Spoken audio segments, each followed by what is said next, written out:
Okay, we're live. Sick. What's up, everybody? How's it going? What's up, internet? How is everybody? Got messy on our end, but we're here. Like my headphones died right as we were starting, and it broke my audio.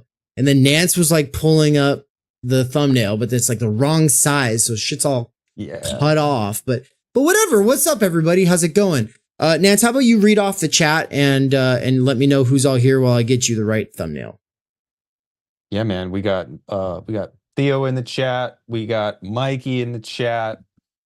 We have Reclaim Dasein, who, as far as I know, is a newer visitor, a newer guest. But what's up, Reclaim Dasein? Is Rudy here too? Okay, what's happening? Mikey's working on the book right now. Dude, I'm so happy. Yeah.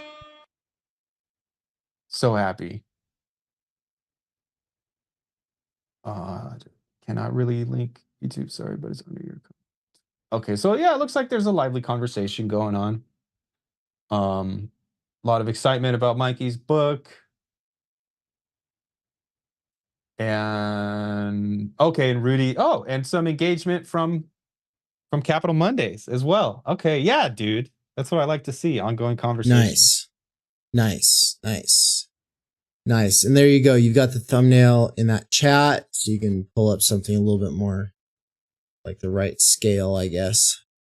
Yeah, everyone. So that welcome screen that you saw with the music, like I guess the loading screen for the stream, which Nance now has up. It's basically what we were talking about yesterday, but with some nice new additions. If you look out the door now, not only is there that Dave wave, the trees with the cityscape behind it. I love so the reason it's called Dave wave is just like the aesthetic of taking treescapes and cityscapes and layering them and messing with neon gradients. That's all it really is like vaporwave, but my own sort of nostalgia of like looking at the city from the woods, looking at the woods from the city, that's what that gets at. But it's just at this point, it's probably familiar for a lot of you. Anyway, so that's out the window. But what else is outside the window? There's like this little, like storefront across the road. Now, when the version we had yesterday didn't have anything out there except for like some SUV and an SUV with a broken window. yeah, which was like fitting if it was in Seattle or something. But no, what that is now is actually a street view from Google Street View that I pulled yesterday. It's right down the street from Tweed's Cafe in North Bend, Oregon. For those who don't know, that's where Twin Peaks was shot. And so it kind of, it's playing with the vibe a little bit. So we put that out there and rearranged ourselves in the coffee shop. Anne's there doing the peace sign from behind the counter, making espressos. I gave her what she wanted, which was her own menu board for vegan pastries, as well as, coffees and stuff like that. She loves making those kinds of things. She's vegan, by the way. We're all a bunch of, carnivoristic heathens over here, but she makes really fucking good brownies and cookies. Look, the cookies were always good. She knew like years ago how to make good cookies. So for 5 years, she's been getting me hooked on cookies, but only in the last like month has she really figured out the brownie recipe.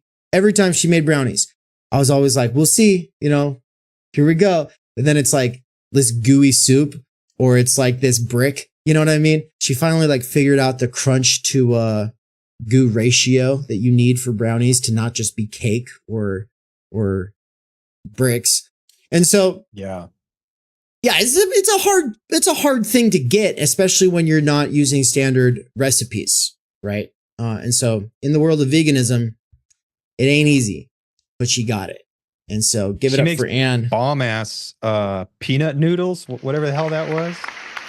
Those are it's good, like dude. it's like her own version of like a Thai noodle thing. It's amazing. So that's her happy place. That in the theater, and of course Mikey's at his happy place, sitting there at a table, getting his work done on his laptop.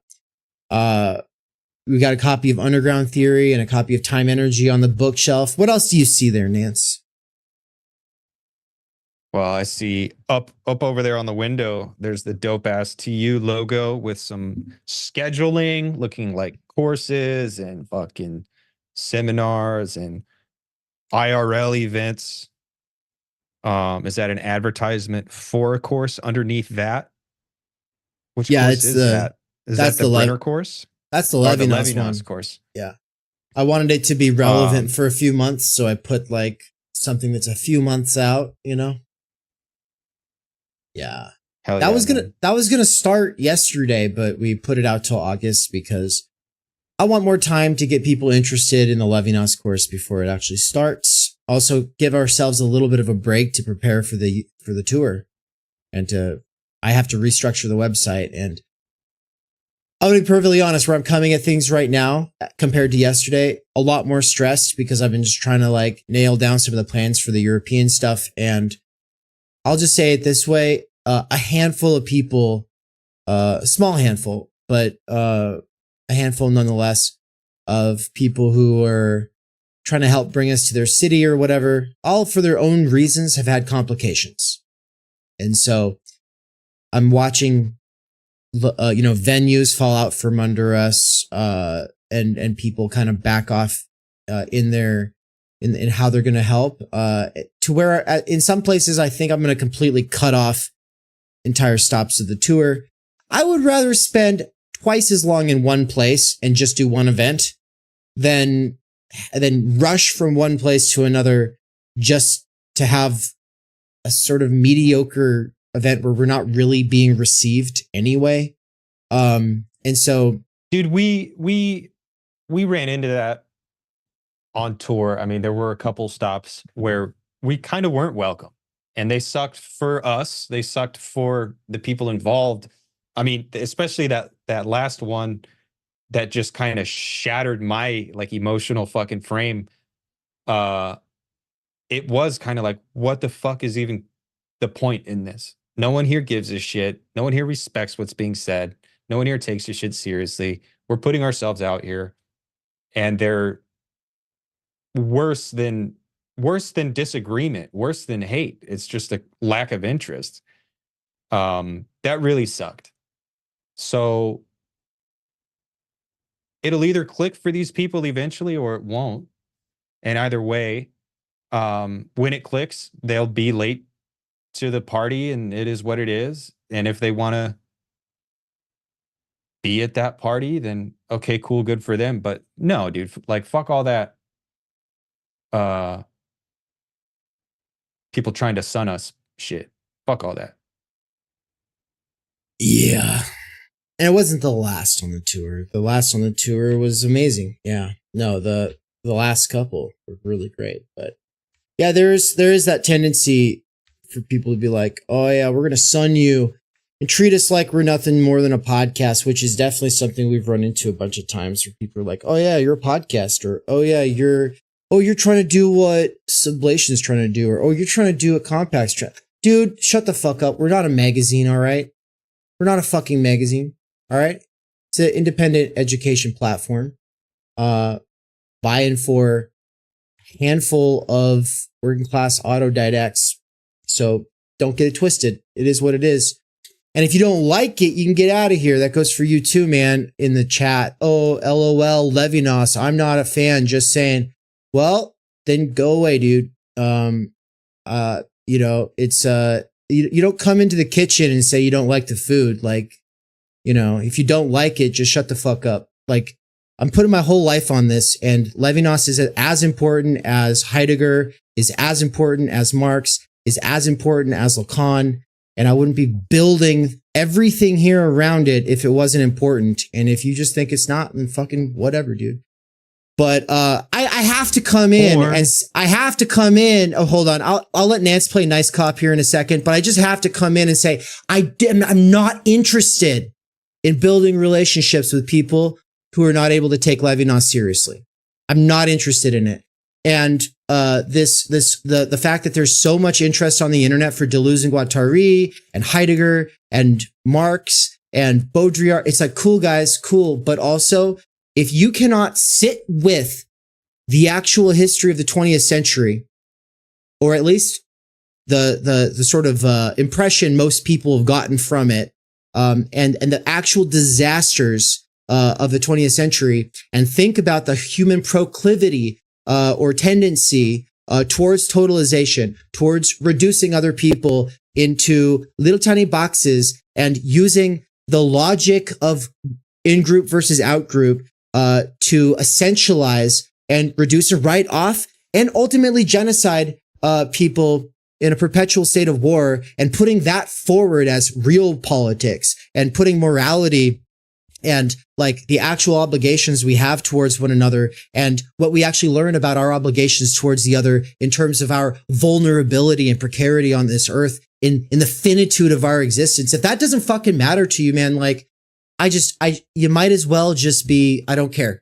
But we're doing something that's specifically human here. We care about human flourishing and reclaiming some kind of humanity in the future.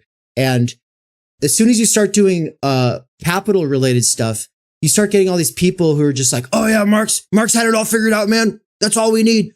Means of production, seize them. And it's just like, oh my God, guys, he's great, but he's not the end of the story. In fact, he's an early chapter in an ongoing story. And so that's my, don't come in here saying Levinas's not good, man. But also, with that said, my problem with Levinas runs real deep, and I actually have huge issues with him as well. I'm sympathetic to critiques of him, but I'm also not going to say he's not important or just me no likey. It's like, no, he's not as problematic as, like, say, a Heidegger, but he is, well, if you take him too literally and you really do try to live in an Levinasian way, there is this possibility you'll turn yourself into a fucking doormat. And before I let you play nice cop here, Nance, I just have to say, like, no, to be fair, like, Levinas has been turned into the most pathetic thing imaginable by Judith Butler. And part of the course is to show us that is not the point. That is not the point. There is a completely different point. I've, at this point, sort of alluded to it, but anyway, there you go. Ball's back in your court, man. Yeah, first of all, what's up, Caesar? You're out here on a hike, dude. Hell yeah, getting outside, breathing some fresh air. Good to see you.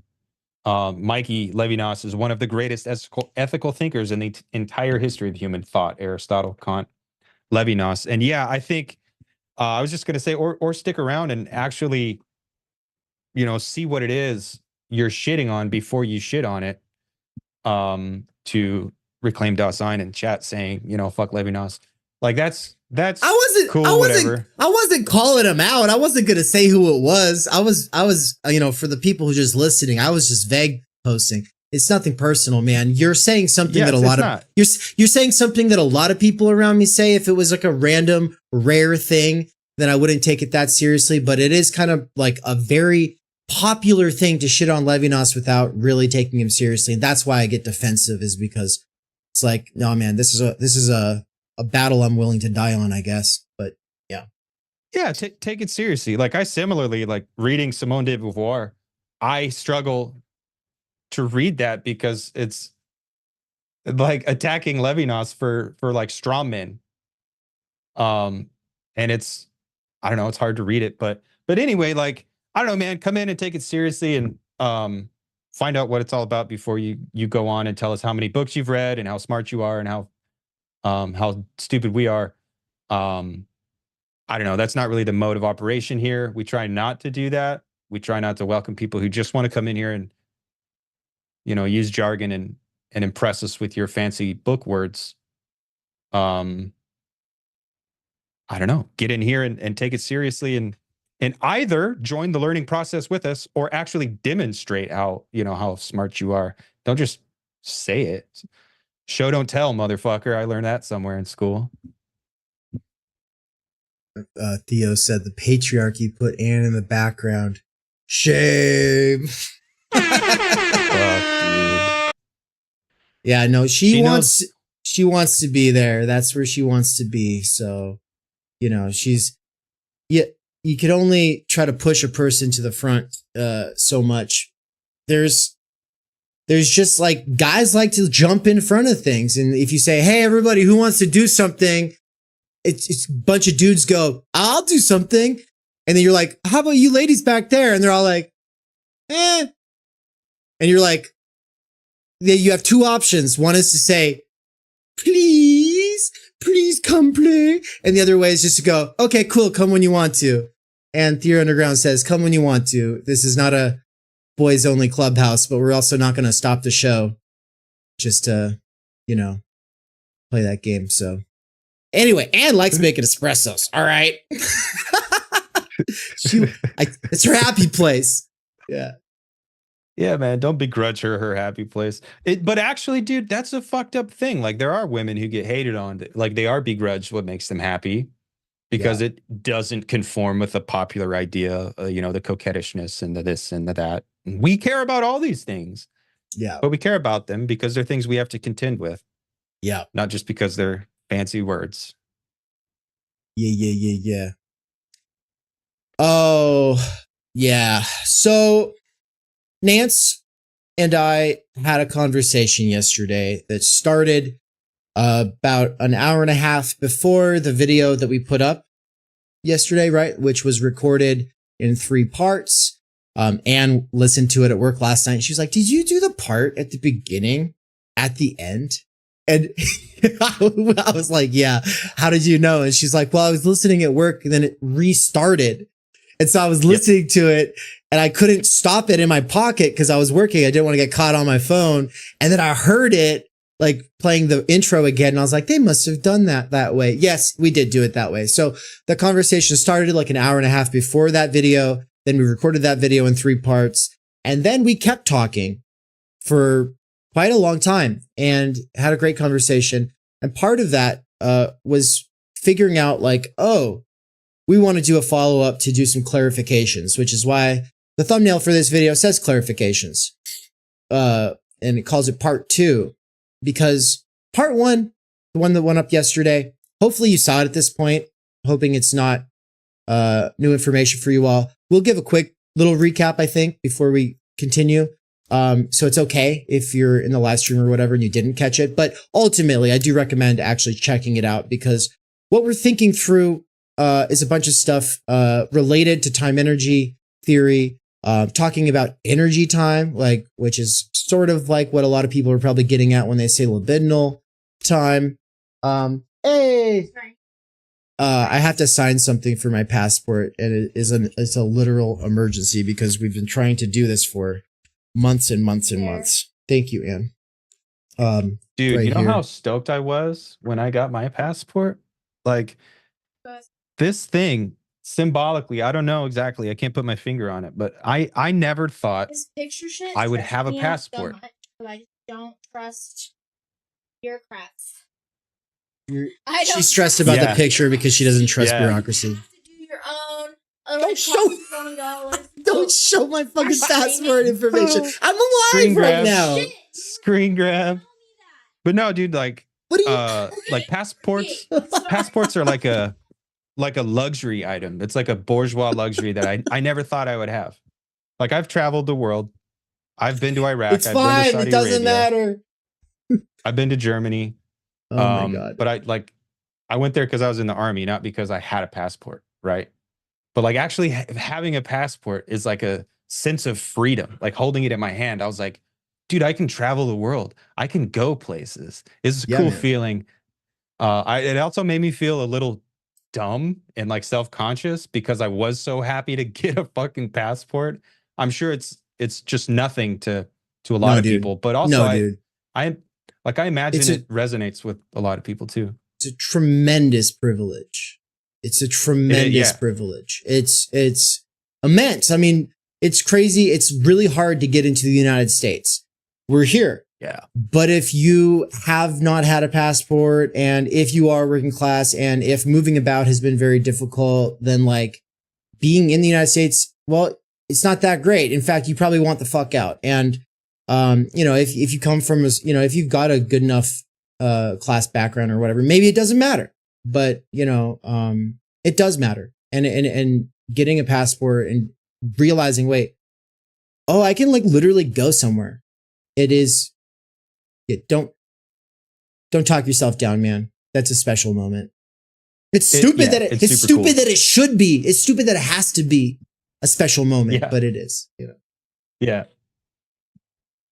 I've got a couple of fellow travelers at Theory Underground who are not like regulars on the channel, like in terms of like you all wouldn't know who they are or whatever, but they're not able to travel because of their criminal backgrounds and their the complexities of their, you know, situation. And it's like, yeah, they can't come to the conference in Mexico in October. They can't meet up with us in Europe on tour. They couldn't even meet up with us on the US tour, and they would have if they could have. And that sucks, and it makes me sad.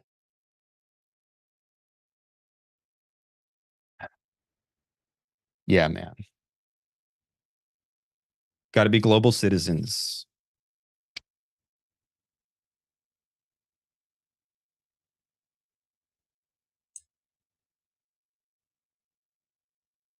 This chat's blowing up. There's lots going on in here. I kind of want to figure out how to make it so I can just push a button and then chat shows up on screen in a really cool way, you know? Oh, yeah, we can do that. Yeah, easy. Yeah. But we can't do it right now. So just, it'll happen, everybody. I guess right now I could probably go like this. Watch. I can kind of do it by just putting it. You can't see it. Just slide it over into the display capture. Yeah, exactly. That's what I'm doing right now. Anyway, well, what I want to talk about right now is what we talked about yesterday. A quick little recap of that. What do you want to start with here, Nance? So yesterday, I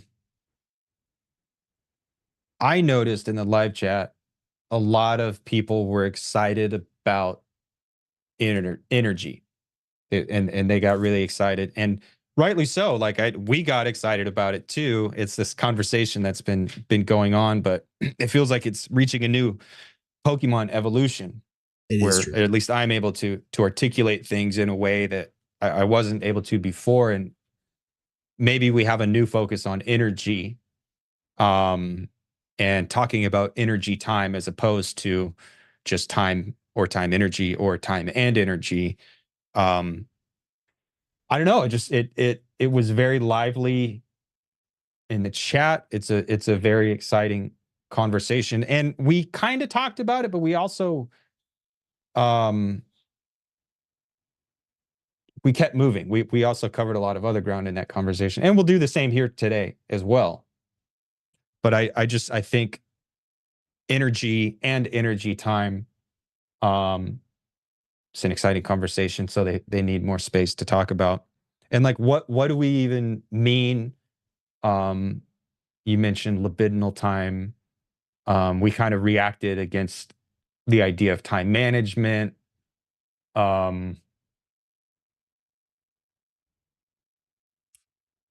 Getting caught in the cycle of energy time, like thinking time management is going to be like a key to open up abundance in your future, and how it's not, because energy, like you can instrumentalize your every second, and if you just can't do it, you don't have the you don't have the energy to do it, you won't be able to do it. Hold on, my dogs need attention.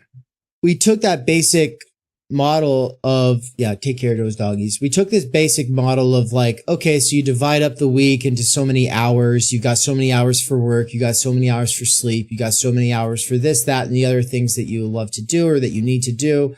And then problematized it is like what it was coming down to, is like problematizing it.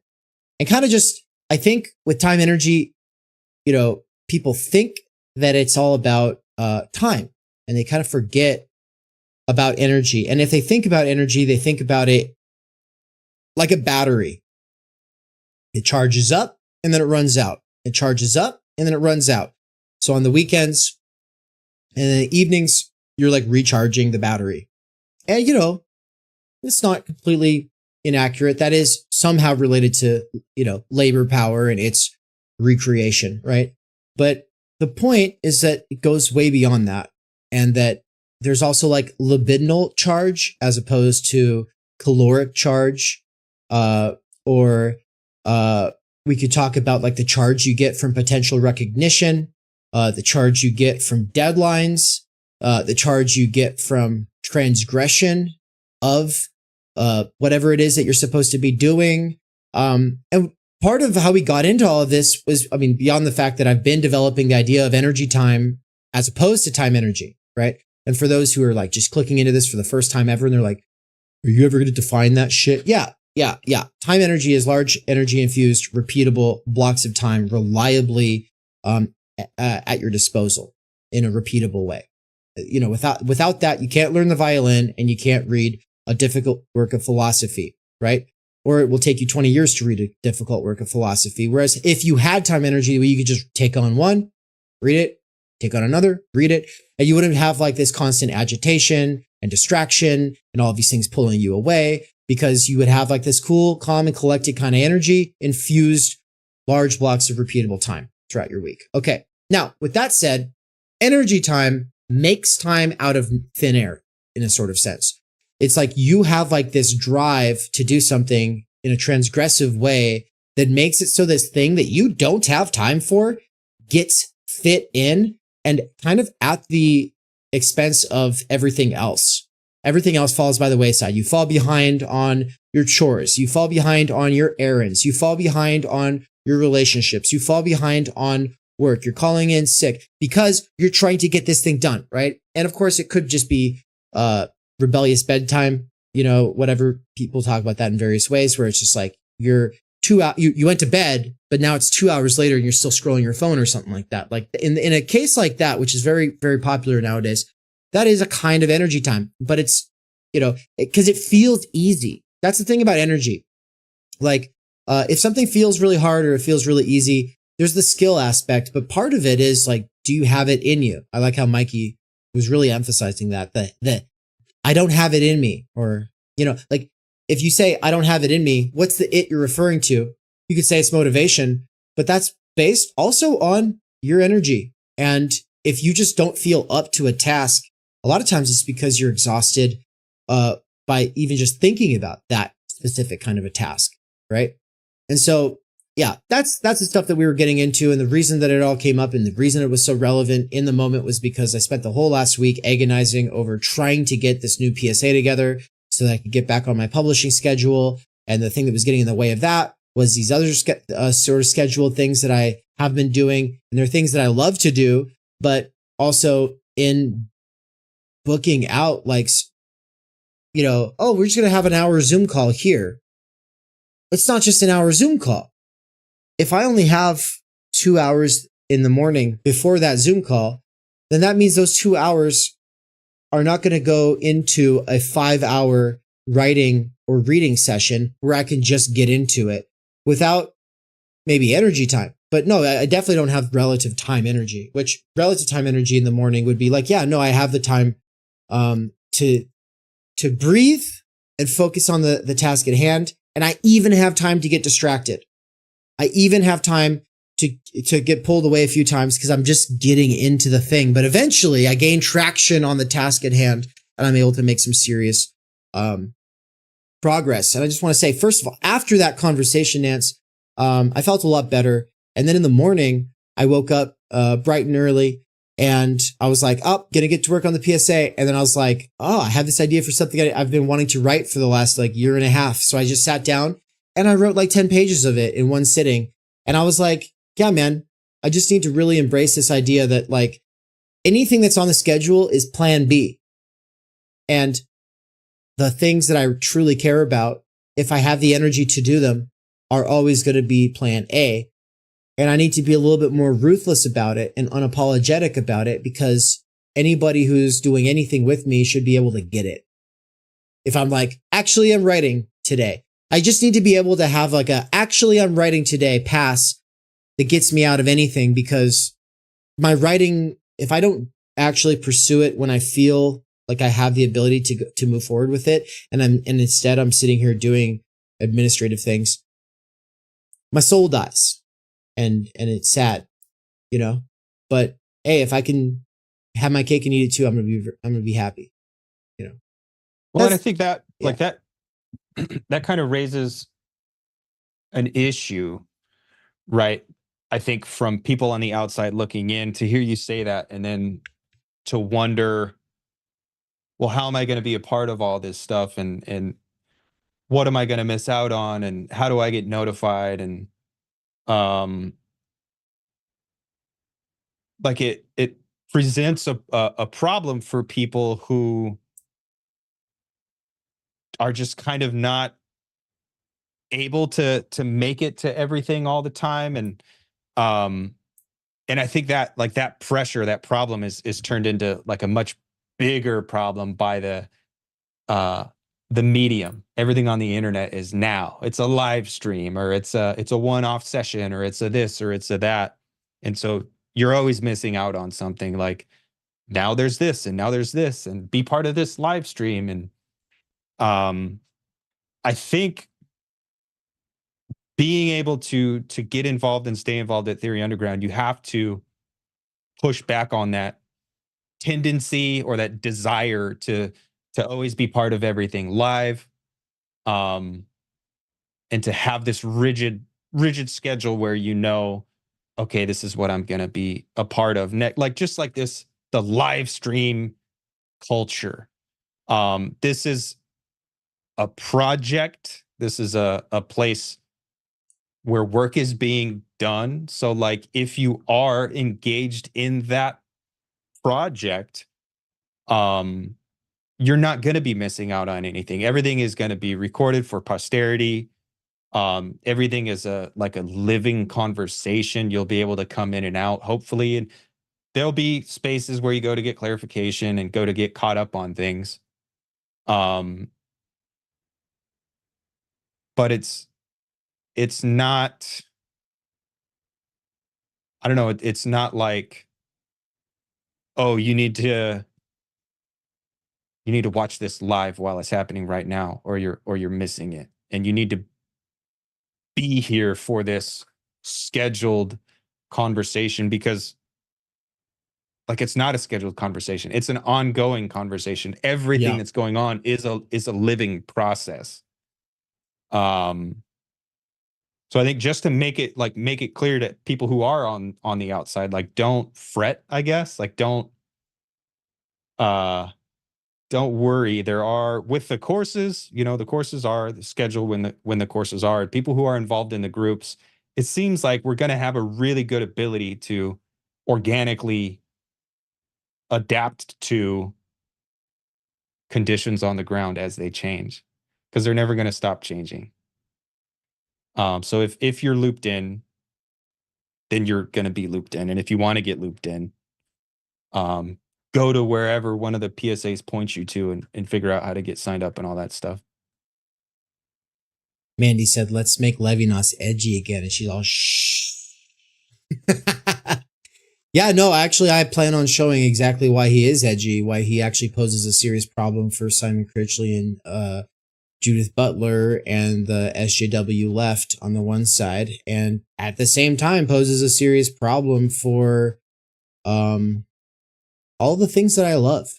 Like, and I think it like poses a very serious problem for like these you know, Hegel, Heidegger, Marx, like, you know, trying to understand the whole and the situation and everything like that. I think that there's a cheap, annoying way to take him. And oh, everything's totalization. We have to get away from meta narratives. It's like this, and then it starts moralizing against rationality and reason, and that's not what I want to do at all. But no, the project of critiquing politics and history is edgy. Everybody wants you to be into politics. Nobody wants you to spend any time with somebody who's got a profound critique of politics itself, right? just itself. Like almost everybody has bought into this sort of like cynical sneer towards anybody who isn't some kind of political realist. And I mean, that's even us to some degree. And so it is very much about like some kind of a self-critique, but also we're man enough to take on that self-critique, and most of y'all aren't. So, you know, I'm kidding, but you know, but I'm not. Anyway, so I wanted to say though, to the point about like, we're here, this is going on. You didn't miss anything. Like, if it's a gym membership for your mind, or we also talked about it as like a methodological post-left theory church, or, you know, a research hub, or, you know, like there's all these different framings that are inadequate. We don't like any of these framings. These are all bad analogies. They don't really get at the thing. We could just sit here and describe what it actually is, but that takes way too many words. And so we use these shortcuts that are analogies, right? But they're bad. They're bad analogies. But the part that I like about these analogies is that nobody's like, I can't start going to the gym. If I go to the Jiu Jitsu gym, they've been going for 2 years, or that gym's been there for 20 years. I've missed out. It's too late to start. It's like, no, but if it's doing a good job, it'll acclimate you to the situation. It'll work with you more or less where you're at, and it will develop you, right? It will induct you into the conversation. You'll be able to figure out what's going on. There's a variety of ways of doing that. Probably not just randomly looking at the videos, though of course that also works, right? I could see one person would come and just watch the most popular videos on the channel. The next person might just come and watch the Epic Marathon live stream playlist all the way through. That's going to give you the vibe. If you do that, you'll get the vibe. You'll also realize a lot of the kinds of things that we're saying. And you'll see how all of these other people in the quote unquote scene, do or do not fit into the like how we're describing the situation. And by being able to tease out the contradictions between all the different perspectives and proposals, you'll be able to get a real sense for the lay of the land, you know. But another fantastic way is just to read underground theory, you know, like that's going to be way deeper than just watching the Epic Marathon streams. But also like at a certain level, just meeting up with us in person on tour at a real event, and then going for coffee afterwards, you might get a better sense for things that way, right? Because there's a lot that can come through in the meat space that goes so far beyond the image that makes it so cyberspace makes it easy to kind of just, if you have an idea for us, then you run with that. And if people just think that we're just a podcast, even if we keep saying we're a lecture course platform, like people are just gonna, oh, this is a podcast. But the same thing goes for like, if we're out here saying we're not radical, we're not revolutionary, we're not dangerous, we're not hashtag leftists or leftist TM, we're not lefter than thou, we're not necessarily like a group of lefties or a lefty group, or this isn't like a little commune, this isn't a little party, this isn't a little, we're not part of a bigger movement, we're not like, if we say all of those things, it just doesn't necessarily ever get through. And so you just kind of gotta get what you can get out of it. If you get something out of it and you make it your own, then it's yours and you can have it and you don't need our permission. But if you do meet up with us IRL or read and actually pay attention when you read the books, chances are you'll realize it ain't whatever you probably presumed it was early on. And that was kind of and one of the conversations as well. Yeah, and like kind of hints the metaphor of it being this place right here that you're seeing on the screen, this place that already exists. Like rather than just saying, oh, it's kind of like theory church, but also it's not. And here's, I kind of don't like church and here's why. But like actually creating a place for people to picture when they think about it. Like it's not this free floating, group where we get together and talk about, I don't know, whatever the fuck we're talking about that week. Like it's actually a place. There was work that was put in to do. There was labor. It's a material thing that relies on like concrete human labor, and you can't just change it because you want it to be changed. Like it is what it is. Try to spruce it up a little bit, try to be hospitable and welcoming, but also like if it's not your scene, then that's cool. There's a fucking door that you can walk right out of. It's in North Bend. I'm looking at it right now. Yeah, dude. Yeah. I walked in on the internet and came out into North Bend, and now I'm in a weird, like, Lynchian world. Yeah. Yeah. Where giant spiders erupt from Mikey's forehead for no fucking reason. Actually, Nance is writing a short story along those lines. But Reclaimed Dasein asked if we're coming to Chicago. We did in September. And yeah, it was cool. It was cold. We hung out underneath the L train. We went to SAIC and presented. I think Ann and Dave did great. It was great, man. Chicago was cool as fuck, despite some of the unique issues that presented themselves. I had a lot of fun there. There were a couple of events where there was a certain what felt like elite art school student bullshit, or snobbery, and it just was. It made us want to break things. Cadell was watching the live streams. He was like, "Yeah, there was a kind of like this combative vibe sometimes." It's like, yeah, it's because we're dealing with people sitting there snickering and scrolling their phones and like literally like being rude while my wife is talking. Dude, if my wife is if my wife is presenting, here's the thing. She doesn't have to be my wife. If any fucking person is presenting and you're like actively talking and doing stuff on your phone and just like tapping out from, get the fuck out of here. Okay. But obviously when it's like the most important person in my life, I'm going to get even more defensive there. And, yeah, anyway. Yeah. But it was cool though. We were like fantasizing. We were like, yeah, next time that happens, we're just going to tell them, get out of here.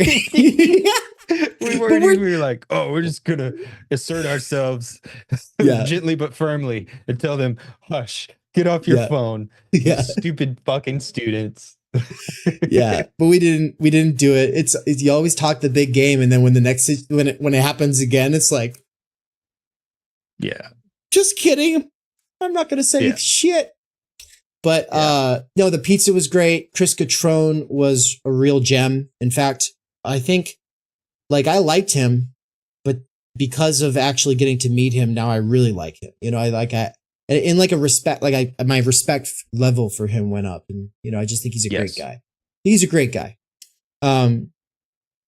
So, yeah, going back to this image that's up on the screen though, of the coffee shop. I think that part of like the saying it's not radical thing, it comes to your comment, Weird Stolowski, because in the chat, well, you had a bunch of comments that were all really great in the comment section for that video yesterday, but there was like a PS about how or like a postscript on, I hope this doesn't become some like, oh, we're better than you, like we're above the masses, petty bourgeois labor, thing, aristocracy, petty bourgeois. Yeah. I just want to say, we're already there, man.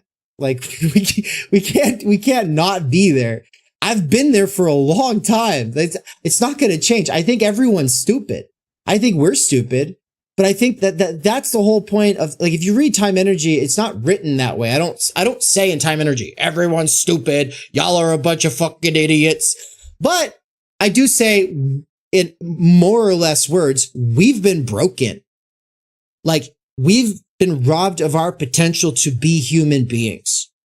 we have been structurally stultified, which is a nicer and more technically accurate and sophisticated way of saying we've been made retarded, which is to say we've been slowed down. But it's structural. It's like people are like, oh, I've got ADHD. No, you're structurally stultified, my friend. People are like, oh, I'm this, oh, I'm that. No, you're structurally stultified. You're making an identity out of it. And of course, that helps you navigate the world that you live in as it actually is experienced. But you don't know what your potential is because you've not had an opportunity to cultivate your potential, because you can't cultivate your potential on your own. It actually requires institutions that are not profit directed, that just want to cultivate your higher capacities and introduce you to a variety of challenges with mentorship so that you are able to find your latent talents and then nurture those. If we're not able to do that, yeah, we're functionally illiterate morons. Yeah, we are. And this is like the elitist populism thing, which is like, yeah, no, I hate elitism. I hate populism. I love elitist populism, which is where people who are just part of the populace say, hey, we've been robbed. We've been broken. We're a bunch of idiots. We don't fucking know, but we know those motherfuckers don't know. And guess what? We got to hold ourselves to higher standards because they're not going to, because they want us to vote this way or that way or go to this or that protest or repost or reblog or retweet this or that or the other thing. But they don't give a fuck about us cultivating our higher human capacities. And I don't care about your reform or your revolution from above or from below if it doesn't prioritize that. And if it cannot prioritize that because the people who are heading the movement or the people who are representing or influencing it don't get that, then it's all fucking a waste of time. In my book, literally, this book. And so, that's, but time energy is a nicer way of saying all that.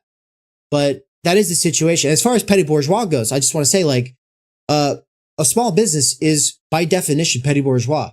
And, well, I don't think McDonald's is going to help us get our time energy. I don't think Walmart or Amazon is going to help us get our time energy. And I don't believe that any existing political movement or party or organizations have the capacity to get us our time energy. The only way to do it is basically through petty bourgeois means for now.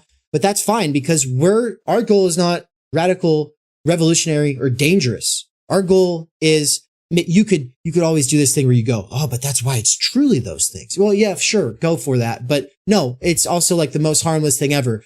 We want to have a coffee shop with a back hall that has a theater and a lecture hall. And now Mikey has insisted it's got to have like the arcade, like the classic arcade room, but outside of like, it's like, well, why is that so important? And it's like, it's because it's about bringing lectures to people in a way that's like, hey, this is not a university thing. This is not a credit thing. This is not a public library thing where, they're throwing out all the good old books and replacing them with, chat GBT written, youth fiction or whatever. We're talking about young adult, yeah. Yeah. Well, no. It was written like normally, but then it went through so many sensitivity filters that actually that's what it has now become. Because that's the thing is like all of the stuff being written now, like there's actually sensitivity readers who sit there and read it and make sure that their hypothetical, groups that they're representing won't be triggered by what you're. Anyway, so that's a whole thing. No, look, you know what? Maybe there'll be let a thousand flowers bloom on this one. There'll be those kinds of centers as well, but there's got to be a hub for what we're doing and what we're prioritizing, which is ultimately this time, energy versus capital discourse. That's what this is about. And it's not just like, oh, we have this great idea. We're going to run. No, we're going to read the entire history of philosophy and we're going to mine the most important and personally liberatory, but also just helpful for understanding our current situation concepts and teach those and make them accessible and make it so that a person could just walk in and acclimate. And over time, sure enough, they're reading philosophy, they're reading theory. And you know what? Next time somebody's trying to tell them, oh, we found the solution to all your problems, it's this religious or political thing, people will be able to see through it on their own. And the longer term vision there is a transformation in the intellectual creative, and value conditions of the world, regardless of the fact that we are stultified, regardless of the fact that everything's fucked, and regardless of the fact that in our lifetimes, it's probably not going to get much better. But we can at least develop these kinds of institutions that are the precondition, at least historically, for any kind of real change.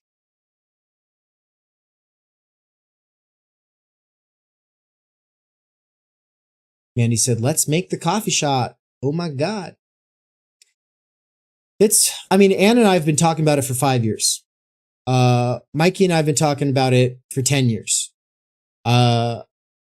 Before that, I wanted to have a music venue, right? But I've always wanted to have some kind of a space, and like what the space would be for and what it would include and how it would be structured. It's always kind of changed. But realizing like we would rather have this vision up on the screen than our own app, than our own website. If it means I can quit Amazon now and just start really focusing on making it happen, because the app and the website was taking so much of my energy. And then it's like, but that's not even the thing. That's not actually it. The thing we actually want is this. And you see how Mikey's sitting there. He's going to sit there every day. Like that's what he did for 15 years prior to, his being forced into wage labor to support his mom. And it's what he's going to go back to is his studying, his researching, his teaching, just doing that. And it's going to happen. So, by the way, Mikey, I would invite you, by the way, on, since you are there, but I think you might be at the coffee shop. But if you do want to pop in and talk about the hyperstition, because I saw you yesterday saying something about hyperstition and this, and that'd be cool if you want to talk about it. But there's a few other things that we're going to talk about in the meantime, either way, that are basically, I guess, on the agenda for this conversation. So, what's next? Well, we also have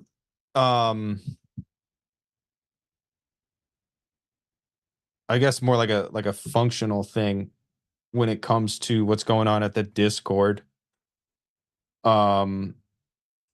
Actually, a couple hours or like an hour and a half ago, I was just on a call with some people. We were reading Meltdown from Fang Numina. So we were reading an essay that was suggested reading for Mikey's Nick Land course.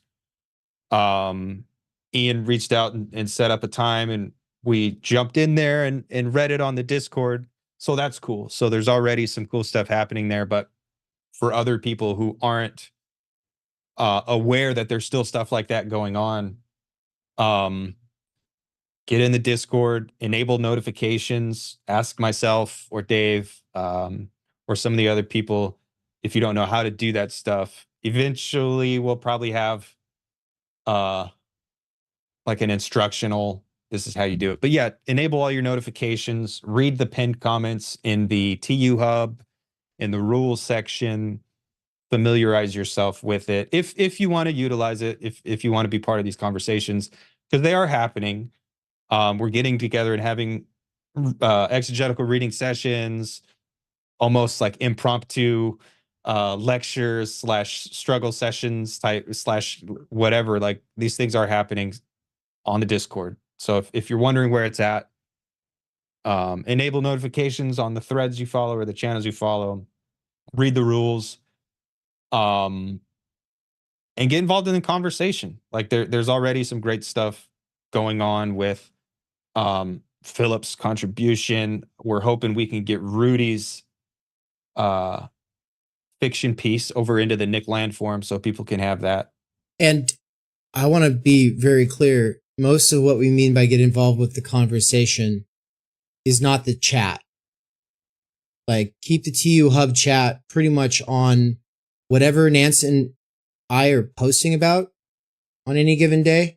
I mean, you are welcome to share an update every once in a while, but don't come in and just start blowing it up. Like, hey guys, what's going on today? Like, that's not the point. The what's going on today is always the courses. And the way to get involved with the conversation is to actually work through the courses, because that's why it's like, it's not too late. It's not like you are behind and you have to catch up. But insofar as you want to talk about critical media theory, well, work through the critical media theory stuff, write reflections about it in the forum. There's a courses forum. So that's the thing is we've, thanks to Theo, now introduced a forums aspect to the Discord. And yeah, if you want into the Discord, just become a subscriber. I'm probably going to make it so that patrons are able to get in there as well, but I haven't built that part out and I haven't figured it out, and hopefully I will over the next week. But for now, it's pretty much subscribers are beta trialing it is kind of what it is. So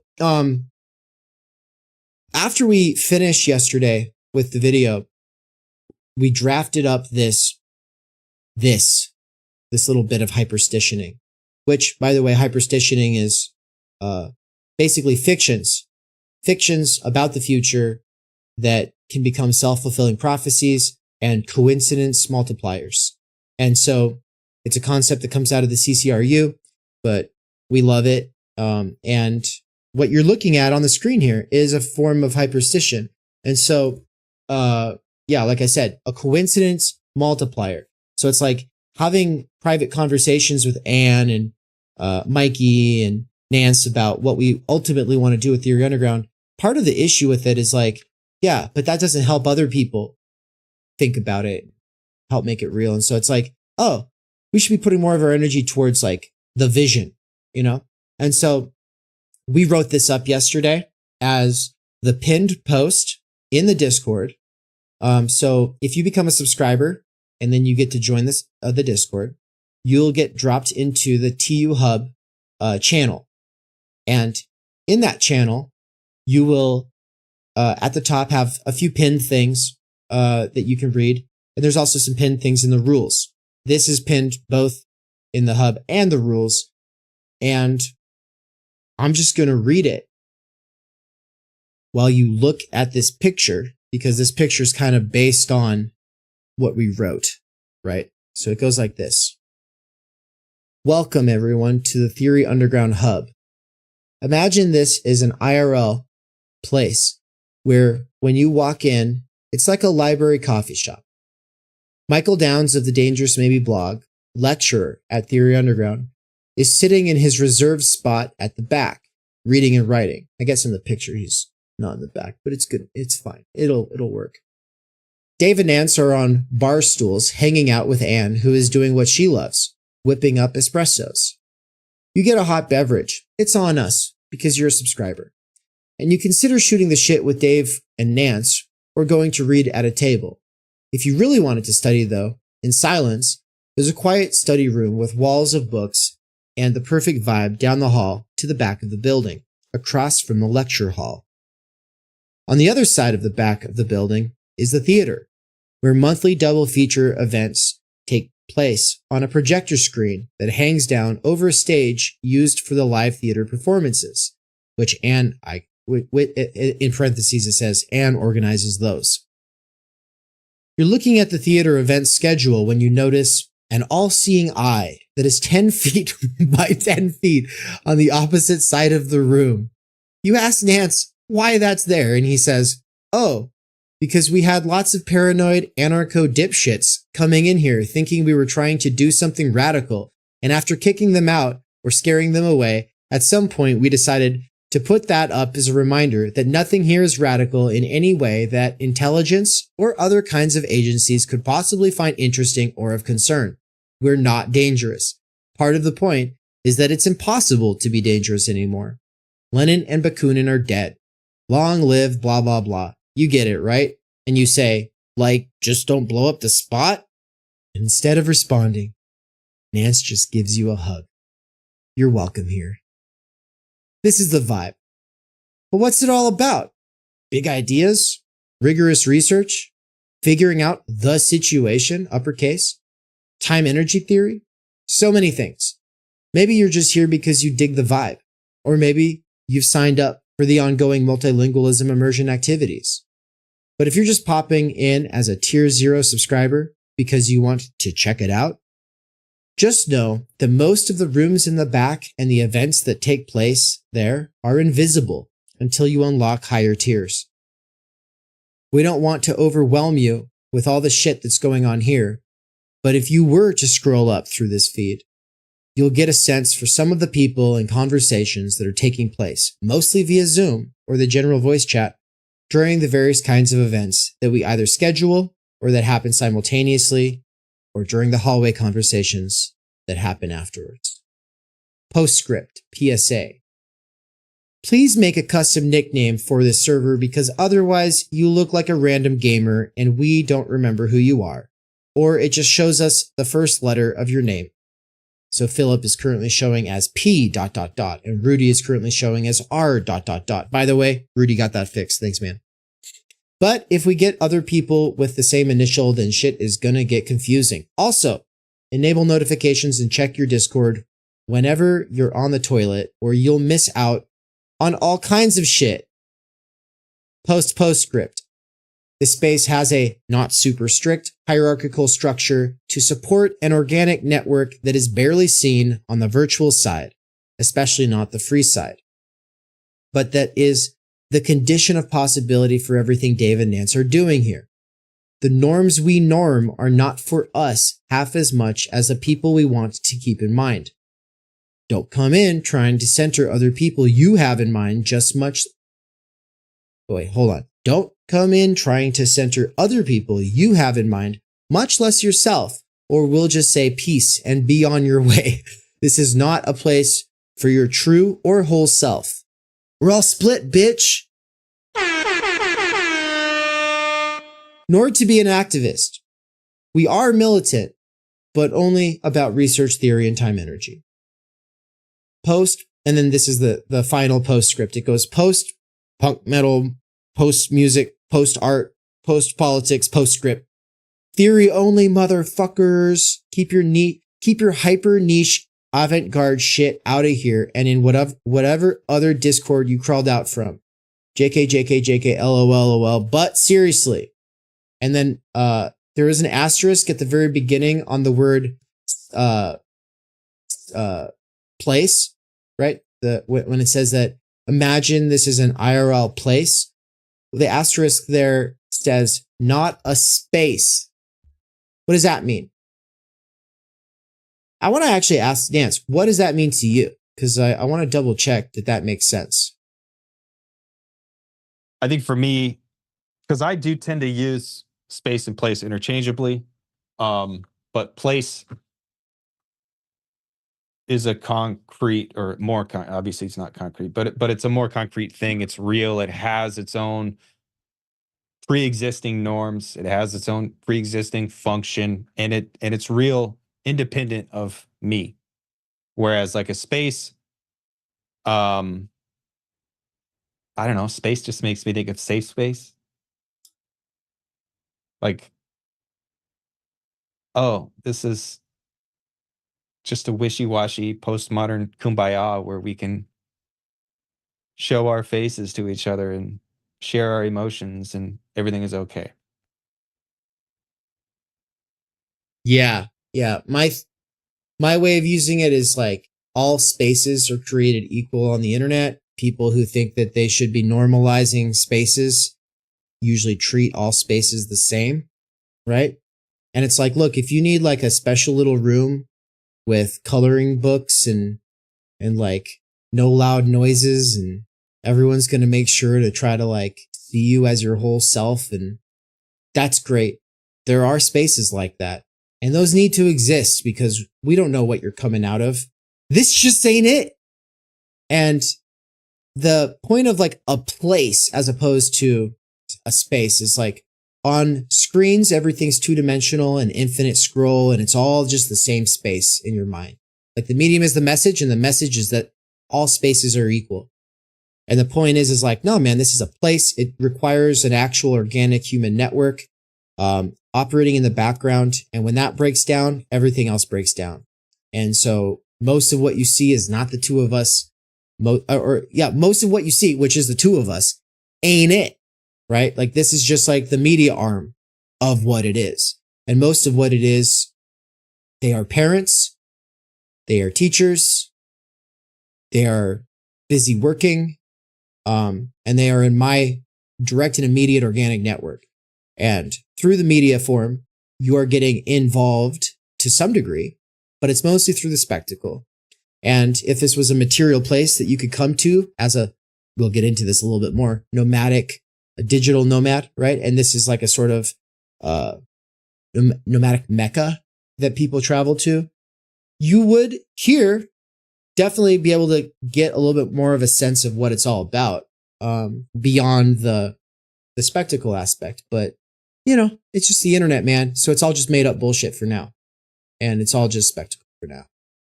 But yeah, but it's also not exactly, it's also not just. And by treating it as a place, even though we're out here on the space, like, I expect that it'll hopefully bring out something different in all of us. Yeah, that's the idea. Rude Solowski says coloring books would be nice for the kids. Actually, you know what? We didn't talk about like having an actual daycare around the corner, but it would have to be around the corner. It would be around the corner. And then maybe we'll have to build this in Virginia. We'll have, we'll be right down the street from the OG Rose wedding venue, and they'll have we'll have like some kind of collaborative like daycare thing going on over there. Yeah, I'm down. I'm down for that. He keeps inviting. Poison the minds of the youth. Daniel keeps inviting us out there.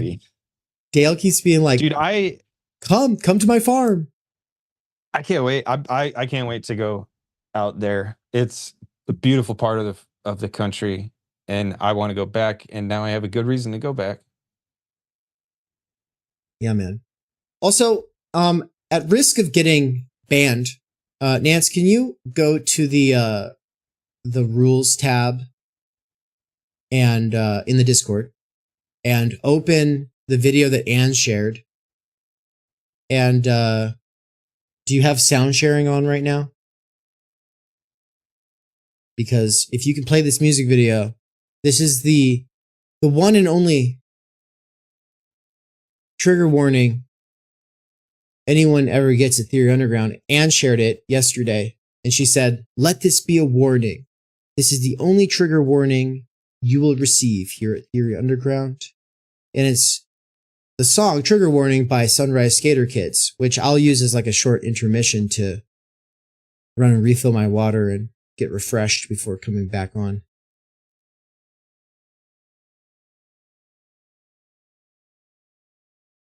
You know what? I can do it. I can just full screen it, man. You don't have to do it. Don't worry about it. Oh, cool. Yeah. Let's just see though. Can everybody hear this all right? Can you all hear that all right? Now, I guess my only concern with sharing this, I said we might get banned. I think that by bopping our heads to it and then giving some kind of commentary on it, we're actually in a different category, which is the music reaction category, which is different with copyright. Isn't that right? I think so, right? Sure. No, the thing is, dude, the way IP law works is that, yes, that is all true, but they don't give a shit. And if it catches it in their algorithm, then they'll just flag it and take it down. I don't think that song is in the algorithm though, although it might be because it has been up for a long time. Okay, people watching this in the future, if this song gets muted and you're not able to hear anything for the next like 2.5 minutes, just type it in yourself. Go check it out if you want to. Yeah. As Rudy said in the chat, it's great. Actually, he said it's dope. Yeah, it is. All right. So here we go. But if it's not a little bit relatable, you weren't around for the last decade. All right. Here we go.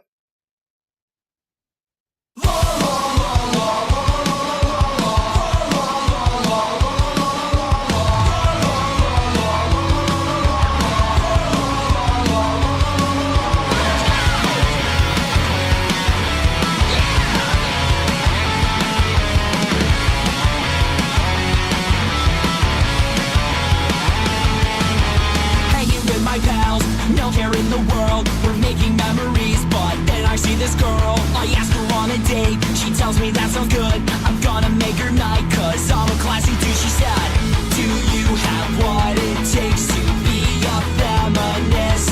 I said, sure. Let me join you on your quest for social justice. What could go wrong? In the sun, I've never felt so happy. With my friends, there's always joy around me. All good vibes, no bad ones in the first place. Never ever gonna leave my safe space. Couple weeks go by, she's always super pissed. She doesn't think the same as a normal feminist. I start to learn a lot about all these new things, and then deserve to die because of the patriarchy. I said, this sounds far-fetched, but I guess I'll do as you say. She said, scum, how dare you doubt my logic in any way? I guess she's right. In the sun, I've never felt so happy. With my friends, there's always joy around me. All good vibes, no bad ones in the first place. Never ever gonna leave my safe space. Walking down the street, I look right at this girl. She's pretty freaking hot. Let's make sure that she knows.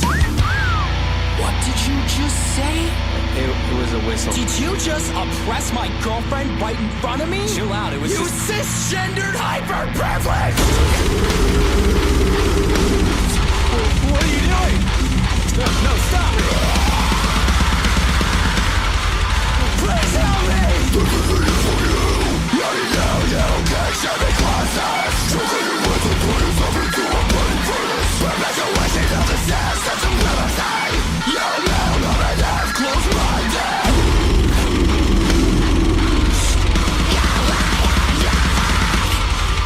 Look, man, take it easy. Man? Did you just assume my gender? Oh God, please! Watch your mic grow up!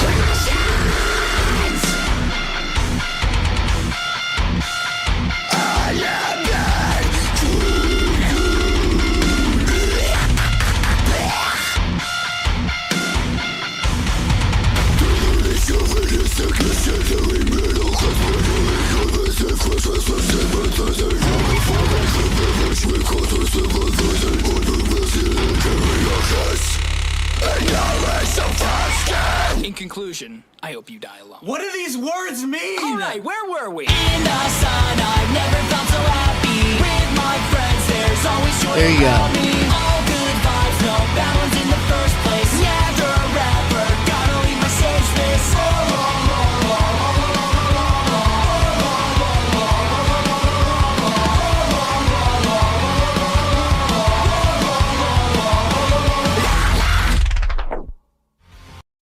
Yeah, dude. Winston is Zizek. It's just in. Matan. Yes, this is Zizek? Yes, this is Zizek. No, I was talking about Winston. He's talking about the dog. For people who didn't Yeah. see, Nance was showing off his sweet dog, which is an That's English Winston bulldog. Churchill. English bulldog named Winston Churchill, named after Dave's dad in a weird way. He's actually like a problematic dog, because he makes messes and is an imperialist, racist. But Yeah. we still love him because he doesn't know any better. He's just a little guy. He's just a little guy. He's just a Don't little take guy. him. I won't take him with me when I travel to India. No, don't. I would not do Yeah. that. Yeah. So Dude, have you seen Dude. that movie RRR? no. Speaking of India, it's a good movie. It's like 3 hours long, so it's a commitment, but it's a good movie. Dude, Mikey said this is my jam, but there's no way. Mikey doesn't like pop punk. And he Dude, doesn't like heavy no. metal. And he doesn't like death metal. He doesn't like any of these Mikey's musics. jam, for everyone out there in internet land, Google Blood for Blood, outlaw anthems. That's Mikey if he were in a hardcore band. Mikey, you too. Fucking go listen to Blood for Blood. That's you. All right, people. We're back. We're back from our break. We're not going to really do a commentary on the song because, as Nance pointed out, it doesn't make a difference. But I guess we'll rate it 5 stars. One of the cool things, 27 enchiladas. yeah, exactly, and that's a lot of enchiladas. And one of the things about that band is I don't know, like they probably agree with you, Theo, that skater pop punk sucks. Yeah, well, they don't take themselves too seriously. And I think I love music that doesn't take itself too seriously. And that's my problem with punk, is that it took itself seriously and it thought it was changing the world, and it fucking wasn't. And anybody who's like, oh yeah, that was really revolutionary, man. It was 20 years too late, dude. And even then it's just music. It's not anything. Don't take it seriously. Just don't take any of it seriously. It's just music. And that's where we're post music is, if you think that music is the most transformative thing, that's great. So is my t-shirt. This fucking t-shirt is the coolest thing. It's all black.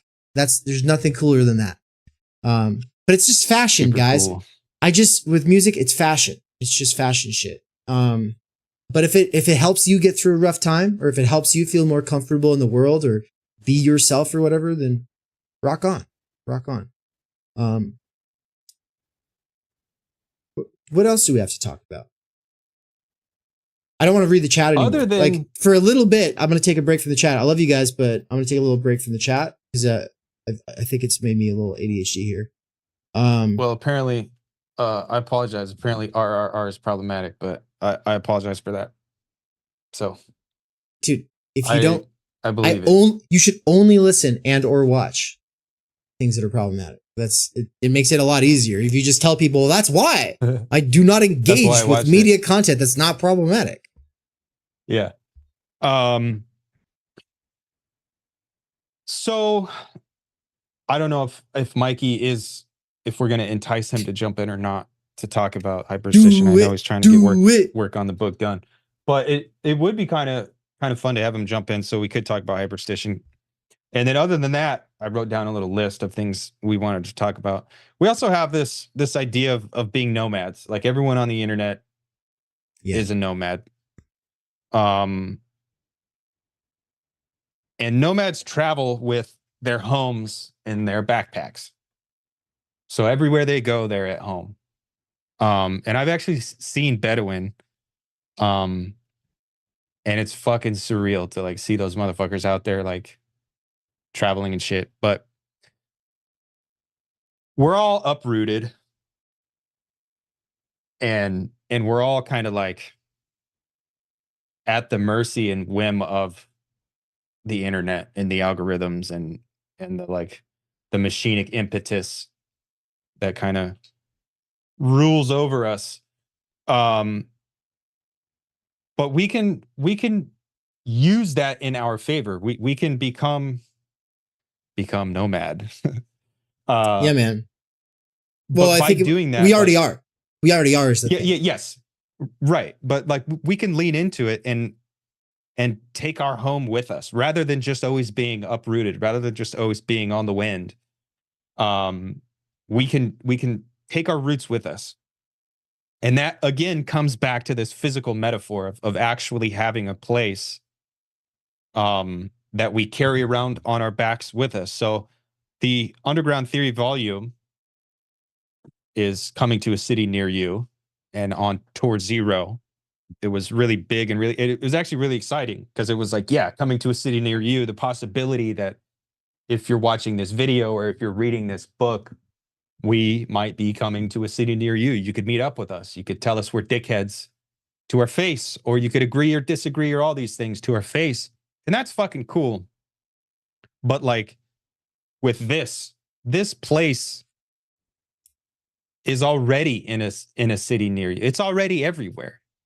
Like it's here right now. It's in the room with us right now. Because we're taking it with us. Like in this, I don't know, this weird virtual fucky, teleological sense. But all spaces are created equal, and that's why this isn't a space. Yeah. Yeah, this, by the way, there is a Mikey imminent. Like he'll be here any second. But before he gets here, I'll just say, yeah, realizing that we are all becoming nomad, that we have been our whole lives, that nothing solid stays that way. It all turns into air. And kind of like there's various responses to that. Like, let's all go start a commune on a farm. Let's go do this. Let's go do that. What we're talking about is kind of just like, well, yeah, that's just the way it's always going to be, probably. So how do we form some kind of a structure or a network that is able to harness our fractured time and energy and somehow fuse it together into something worthwhile? And the idea of the digital oasis, like I think I got that term from Cadell.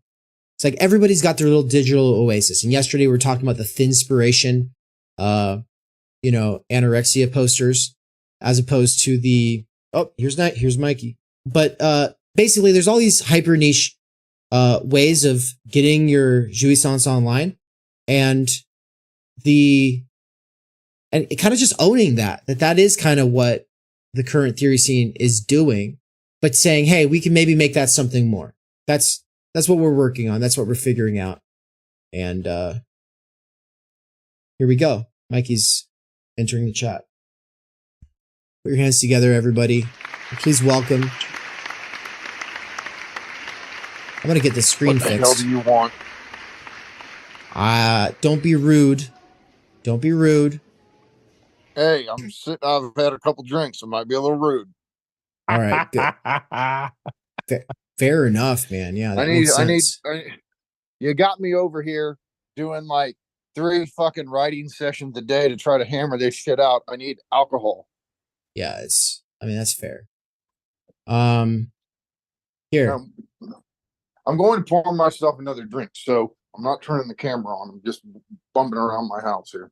Does that mean you're home now? Yeah, I've been home for a while. Oh, sweet. Nance, you can screen share the other image now that's in the chat, because now that one will fit better. While Mikey goes and refills his big boy cup with his sippy lid. Fucking.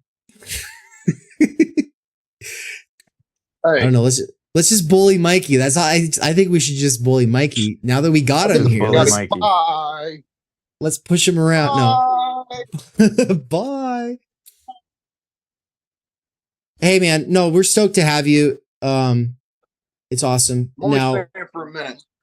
Yeah, I know. So we just thought maybe you'll say something about hyperstition, or maybe your thoughts on yesterday's video or on today's. Really, that's all I'm thinking we'll do. Well, I mean, I'll just say that this kind of place, and I think this is important. I don't know. I haven't heard you two talk about this guy. His book a long time ago influenced me a lot. A guy named Mark Oj. He wrote a book called Non-Places. And I mean, his assessment was like, with the onset of consumer society, McDonald's and typical airports, all of them are just the same thing, right? The Fight Club kind of gets at this, right? Where it's like, when you travel around America, like everything just blurs together and you don't even remember what city you're in half the time, because you're at Jimmy John's and Starbucks and McDonald's or whatever, and it's all the same. And basically it's this idea of, when you do this kind of cookie cutter layout of a city, what you're essentially doing is erasing singular places. And in my life, I've been lucky enough to have a couple spots that I would deem actual places. One was the video store I bummed around at as a kid named Video Biz. Another one was my coffee shop right down the street, Benetti's.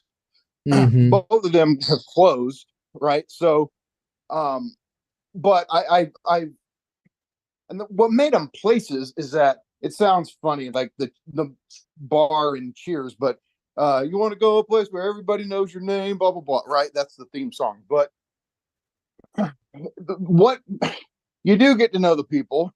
They're not just, workers, and you're not just a consumer. When you walk in the average grocery store, you don't like develop a meaningful relationship with the cashier. You're just both performing your functions. And that's what is kind of going on in non-places, right? whether you're McDonald's or the gas station or the grocery store. But if you're lucky, another place, and this is funny. So I've had actually 3 places. Borders out in Lee Summit became a place. And it's funny because you're going to go, well, that's a corporate bookstore. But the people there turned it into a place, despite the fact that it was a corporate book chain. And so part of it is like, one, there's people who work there or frequent there that are regulars, and you get to know them as people, not as an owner or as a employee, and you're not just a consumer. And so that's part of it. And then so it's this relationship, and those meaningful relationships you form become kind of like a substance of the place, where you can't get those relationships anywhere else. And so it gives this place a singularity to it. And I've never been able to replace these 3 places for me. Video Biz, Border. I know it's funny, but Borders and Benetti's. And so I know the importance of these places, and everybody I know cherished these spots, right? They were real singularities in our little worlds. And so that's what we all have had in mind. You and I have talked about this place for years.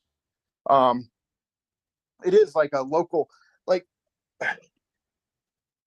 I think people should have access to local philosophers, just like they have access to, whatever else, teachers or at their universities or therapists or whatever. And part of like the local philosopher's job, it's almost like psychoanalysis, but you're not like really you're not trying to help cure their symptom or anything. You're there to help them think through life choices and see different aspects of situations that they're facing. And I think that's a fundamental thing that everybody should have in their communities, like a place with people who think about things from 1,000 different perspectives. And if you're stuck or in a rut or whatever, you go in there and have a conversation with a philosopher. Exactly. And so, but if you combine that, look, Americans love their coffee shops. I mean, I know people in other countries do too, but we really do. And you mix the philosophy thing with a coffee shop, and then you bring in these elements. I mean, barcades in Kansas City here are super popular. People love these old school arcade games. And so it's not like we would be an arcade, but the idea of having those there, it's just all of it adds up to being a really singular spot. And if we serve some of the best coffee in whatever city, that's the economic foundation of it. Because God knows everybody who loves coffee always wants to go to the best coffee spots. But one of these issues with coffee spots I've always seen, coffee shops, most of them have terrible fucking seating, and they're not meant for conversations. There needs to be couches. There needs to be rooms that kind of have more privacy than others, where people can go and have a conversation or whatever. And it needs to be set up to facilitate studying. There's coffee shops I know that have no outlets for laptops to be plugged into. It's like, are you fucking serious? Like, and so the place I told you about, Benetti's, my local coffee shop, it actually got reopened, and it is a coffee shop, but it's a total different atmosphere, and it like caters to older people. And then you go in there, they got candles all over the table with fucking doilies and everything, so you can't sit your computer on it, you can't put out your books and your research material. And so even though this coffee shop, the place is a coffee shop again, it's still not Benetti's and never will be. And so all of these things factor into making this kind of like theory underground spot what it would be. The right seating, atmosphere, the regulars, like all of that is part of what it would take. But I mean, what we're just trying to do is to make it, how do you take a fiction and make it real? Well, that's part of what the CCRU is like all about, is trying to figure out how to engage in hyperstition. And what we've seen, I mean, if you go read William Gibson's famous classic novel Neuromancer, this dude's literally, as a sci-fi writer, painting the future that we all live in, right? I mean, this is back in 1984 this came out, and he's talking about like these, he invented the term cyberspace, and he's talking about these virtual matrices that everybody communicates through, and the whole world is centered around this virtual space, and blah blah blah blah blah. And it's like he wrote that world into existence, at least some of it. And the key is, right, CCRU even uses this kind of new agey term manifestation, but the difference for them is they understand that fictions don't turn themselves into reality just because we sit here thinking positive thoughts. It doesn't work like that. It's not The Secret, right? But fictions do turn themselves into reality if they gain material traction in the world, which is to say, if they're so hyped up that they actually incentivize people, incentivize institutions to make changes, etc., then they catch on, right? And there's all kinds of different ways you can try to approach this, but I mean, just talking about it online is one way to attempt, and nothing's guaranteed. It's not like some set in stone causal determinacy, but talking about it facilitates it hyperstitionally bringing itself about. So that's part of what we're all trying to do. And everything we're doing is we're trying to find the material traction that's going to actualize a certain future for us. And let's be honest, at this point, it has worked to free me from Amazon. You know, I don't want to jinx myself here, and it's not like I've been free for more than like 3 weeks, and those weeks have been, well, I'm still technically an employee. I just keep taking VTO, voluntary time off, and but it's like, no, I actually have enough subscriptions right now that I can supplement my income, pay my fair share of the rent and, you know, the bills and everything, and just do the writing and the organizing work. And so it's, you know, I don't know. It's kind of like, to me, it's just kind of like a fancy word for planning. Making shit happen. Yeah. It's like, there's a certain way of talking about it that just makes it sound like Rhonda Burns is The Secret.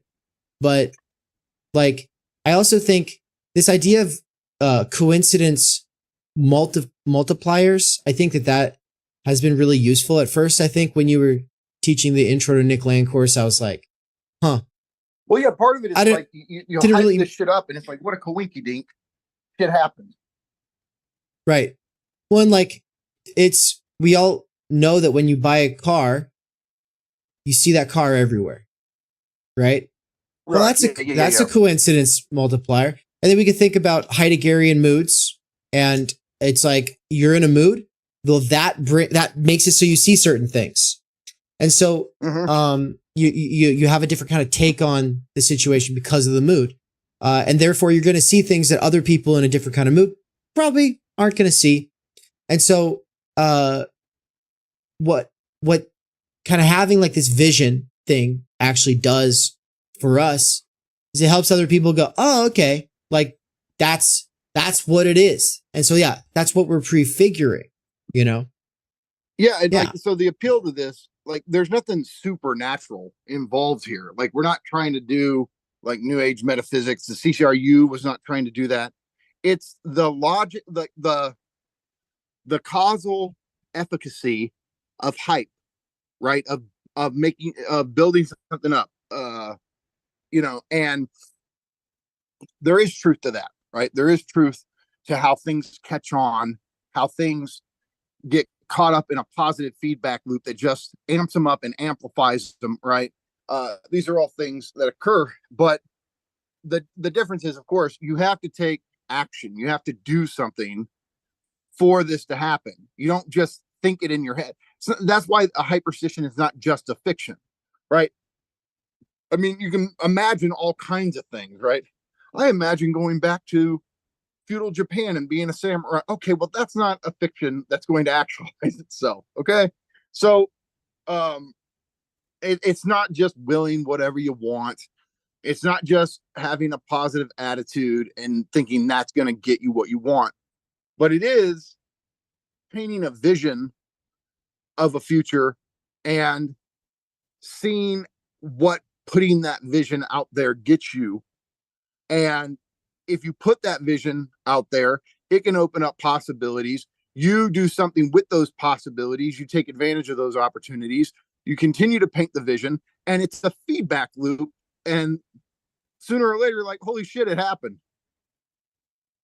Right. And so that's it, the key word for me. And they don't use it, but it's what they're getting at. I always use this term when I'm talking about hyperstition, is material traction, because that's what the new agey stuff seems to leave out, is that whatever this realization process has to have some sort of actual concrete materialization process driving. And, you know, it's not just pure willing or positive vibes. And, but we see the power. I mean, again, Trump won the presidency because of hyperstition, because of the memes, because of how he was hyped up and how that hype amplified itself. And everybody said it was I hate this example, but keep going. But it's true. Like if he didn't have, let's say what? Keep going. Keep going. No, but it's true. If he didn't have the social media shit driving him, if he had just run for president, I mean, take it back 8 years. If he had, or 16 years, if he had ran for president in 2000, he wouldn't have had a snowball's chance in hell. He was, and this is the McLuhanite insight into how certain personality types fit certain media. John F. Kennedy's a great television president. Trump is perfect for Twitter. And if you take that medium away from him and how those memes and those tweets virally spread, he wouldn't have hyped up the way he did. I think there's just a lot of other factors, but let's just go with it as like, it's an example. It's a good example. Well, it's good enough. I don't want to complicate it here. So hyperstition,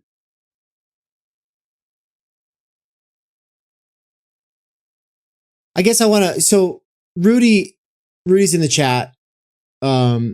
He wanted me to make sure to notice that he had said something about, he doesn't like the concept, right? And he's felt resistance and resentment towards Nick Land and the CCRU for a long time for bringing all this esotericism and woo into theory. And I want to say, like, I'm kind of sympathetic, but at the same time, like, I think you can really throw the baby out with the bathwater, you know? I think it is fun. Like, I think that they were having fun and that this is a concept for a thing that definitely gets at something that is not immediately reducible to your standard materialist analysis, right? What are you going to say there, Nance? This is a huge topic that could go on for days. I believe that information actually can flow backward in time. And I do believe that hyperstition is real. However, I also believe that goal-oriented thinking is what gets things done.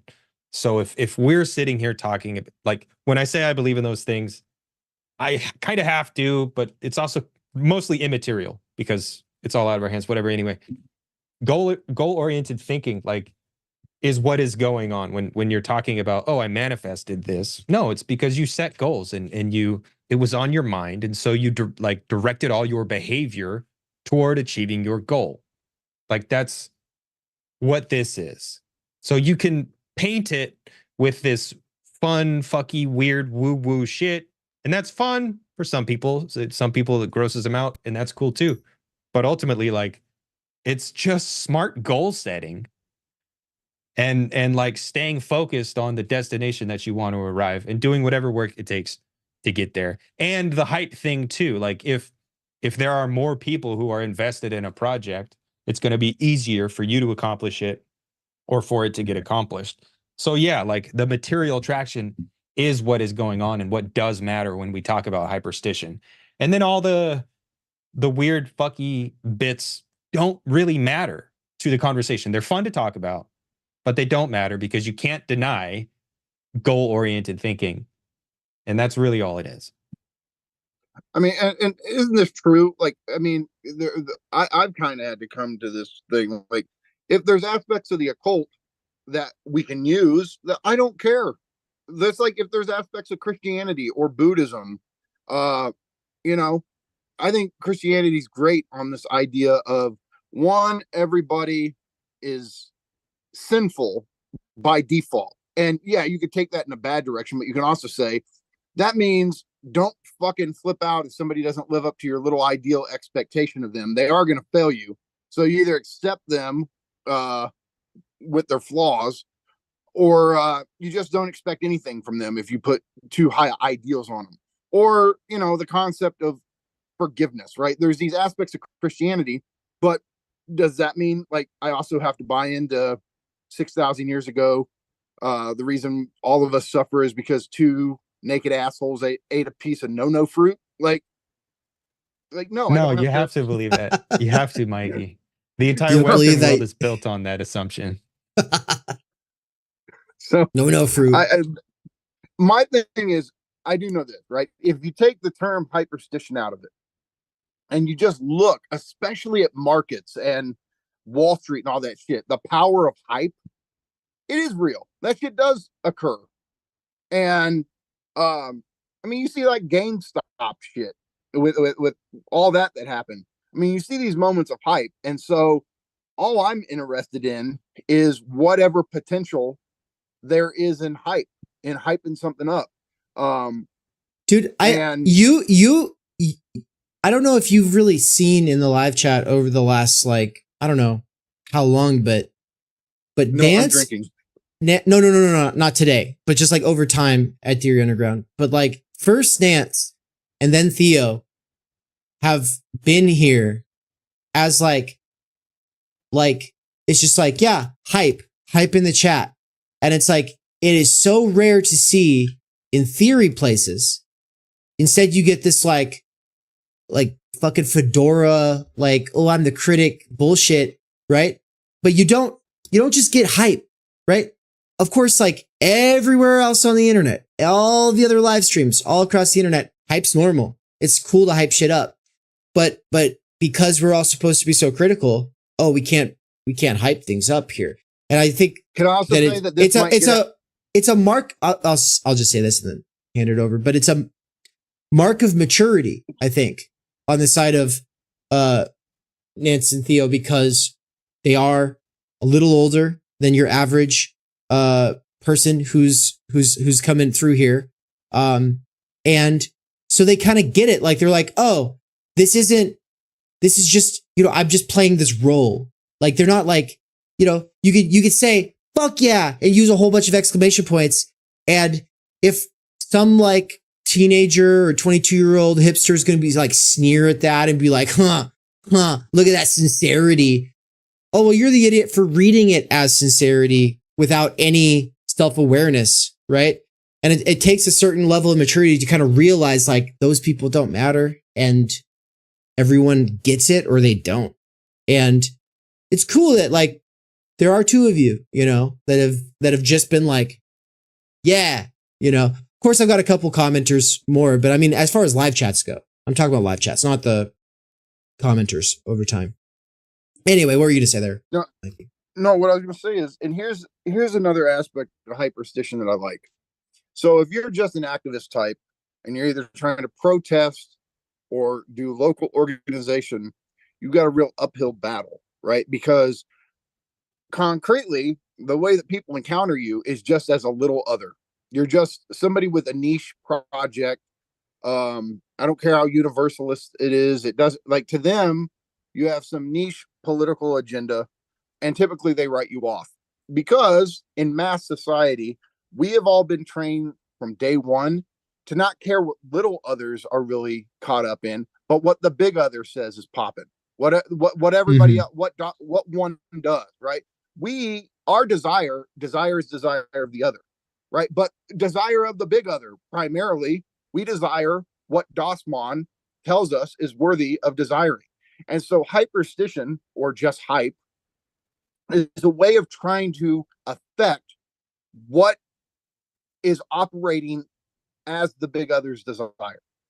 Like we're actually trying to change what is perceived as the big other's desire, and that resonates with people.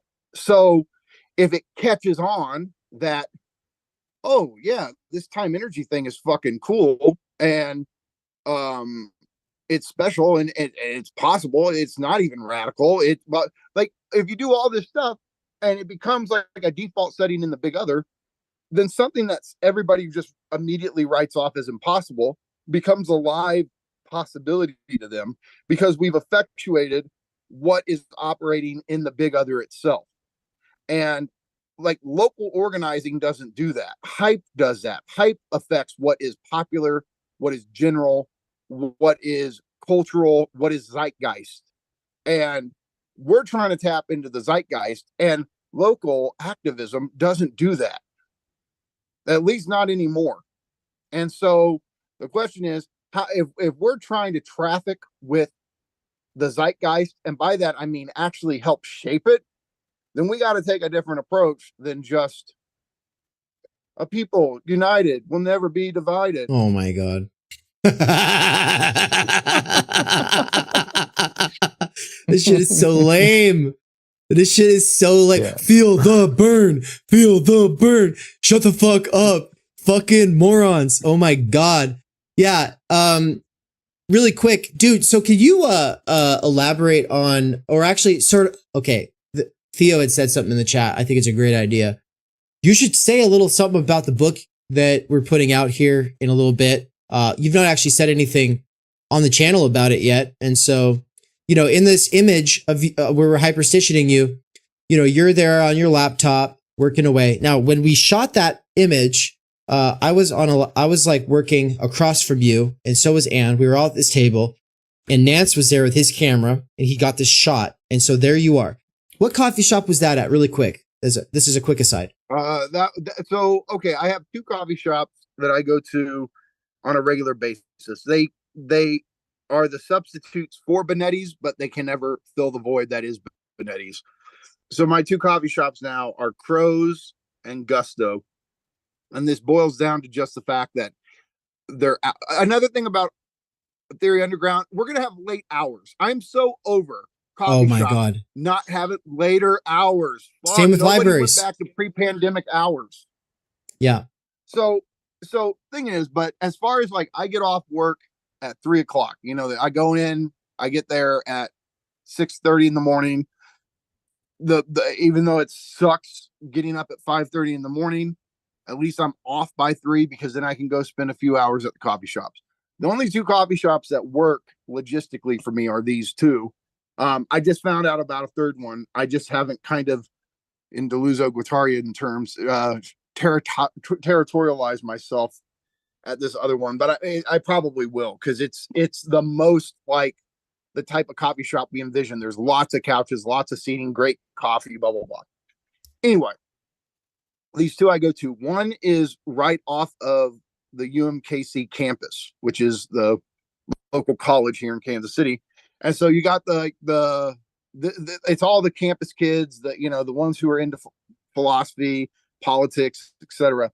And then the other one I go to is the Christian fundamentalist one out in the suburbs. And so I'm always at either one of these. And so where was this going? You asked me about Nance is just cracking up that you go to this Christian fundamentalist one. Dude, was it? Didn't you say something about sex in our What is Sex course, and then someone had to come over and ask you to stop? Yeah, they tried to cancel me. Yep. I was going. They were trying to send me to the Christian gulag. Oh my God. So yeah, it was when we were talking to Alenka Zupancic, and I was asking her a question or something. I just said something about, what is sex or the ontology of sex or whatever. And so after that talk ended, I'm sitting there, I don't know, writing whatever. And one of the manager came over and he was like, "Hey, this is kind of awkward for me, but I just got to talk to you about something for a second." I'm like, "Okay." He's like, "You're like our favorite customer, but we got a complaint about you." And I was like, "A complaint? Like, what the fuck are you talking about?"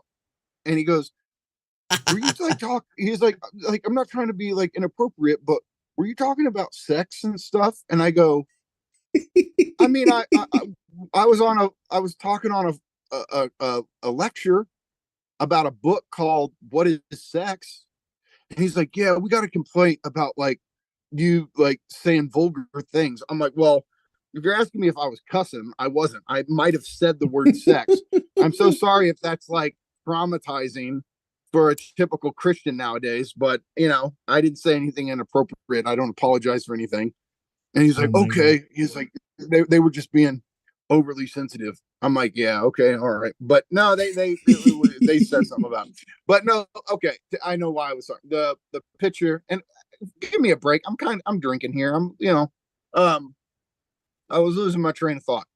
So no, you're doing great. You're doing great. The picture you took of me was at Crows. We went to Crows. Okay. When you guys were in town. I also love how you've basically just sort of doxed yourself. If anybody ever wants to come and beef with Mikey IRL, you know where to go. Oh yeah, I'm if I'm terrified of anything, it's philosophy nerds. Oh my god. Yeah. Bet you I won't. love you guys. I'm one too, but someone's gonna show. Yeah, but they're gonna show up all sweaty. Did I ever tell you the story? Hold on. Did I tell you the greatest? It's like, I bet you guys can Google this right now and find it. Somewhere in Germany, God bless the fucking Germans when it comes to their history of philosophy. Like, I guess at one point some dude killed another dude because the dude who got killed said something disrespectful about Immanuel Kant. I shit you not. Fuck yeah, dude. And if I remember the story, it's like, yeah, was dude. A bar fight, and the dude was talking shit on Kant, and it motherfucker stabbed him or something. Yeah, dude. No, that's in Russia. Philosophy was very German shit. I don't know what is. Dude, that's the thing is like Russians take philosophy very seriously. They don't have their own, but when they get their hands on it, shit gets real. Hey, you did.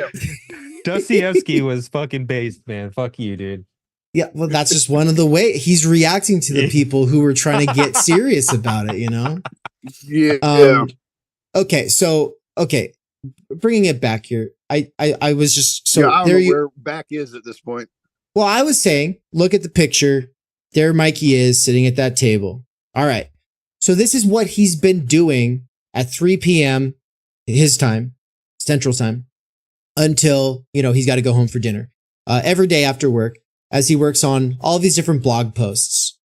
And of course, we don't want him to have to keep doing it in these inferior pieces, like they're doing the best that they can, but they're not quite doing what we need them to. We need a space for intellectuals. That's what we need. Yeah, we want a space for creatives, but we also want a space for intellectuals. And most places just prioritize people doing their little Bible study groups or sitting there talking about their pronouns and their polyamorous relationships. That's pretty much all that coffee shops are about, these days. Because I work. I literally saw two different conversations the other day, and it was those exact two conversations. That's what I'm saying, man. It's like I'm constantly overhearing this shit when I'm at the coffee shop, and I'm like, wow, what if people were like smart though? What if like they were trying to develop themselves? Like, what if there was actually like a space that people went to where they're trying to develop themselves intellectually and creatively, and there was an actual values discourse that wasn't like a value discourse that wasn't God said it. See right here, you can see where he said it. Okay, what were you gonna say there, Nance? I was just gonna come in and make a shitty little comment. I was gonna derail the conversation. This conversation, look, you can't derail a conversation. I know exactly where it's going. It's okay. Now go for it. It's a live stream. Live streams are made to be derailed. It's all right. Yeah. No, at this point, I don't even know. I got It's too late. distracted. Mandy said something about James Joyce. So whenever anyone mentions James Joyce, the ancestral fury boils up in my blood and my eyes snapped right to it. Now I can't remember anything because I love Yeah. James Joyce. Cool. All right, The you got 20 more minutes with me, and then I'm hopping off. That's way too many. You said you were only going to be here for a minute. Well, okay. What else do you want me to talk about? Steer the boat, Okay. fucker. Yeah. So I'm just saying. All right. So there you are at the coffee shop, working away on blog posts, and you. Although we have those arcade machines, I'll be on the Robotron machine for a long time. Yeah. Fair enough. Yeah. You'll go do that. No, but I'm trying to paint this picture that instead of doing it in this space, you've been doing it at these other spaces. And it's just like, if you go to the right town, during the right time, then Mikey's just like this figure. You see him and he's working there. And that's just like a thing that everybody who lives out there in your area knows. Like this is what you do. Yeah. Well, in the last year and a half, you haven't published much to the Dangerous Maybe blog. You have instead been writing a lot behind the scenes. You have written 3 books. Almost completed 5 blog posts. Each time the damn thing turns into a sprawling book. And it's always good that it's happened, but then it never gets published. And then you were like, no, before I really get started on finishing the book I've been writing for the last 5 years, I'm going to bust out these blog posts.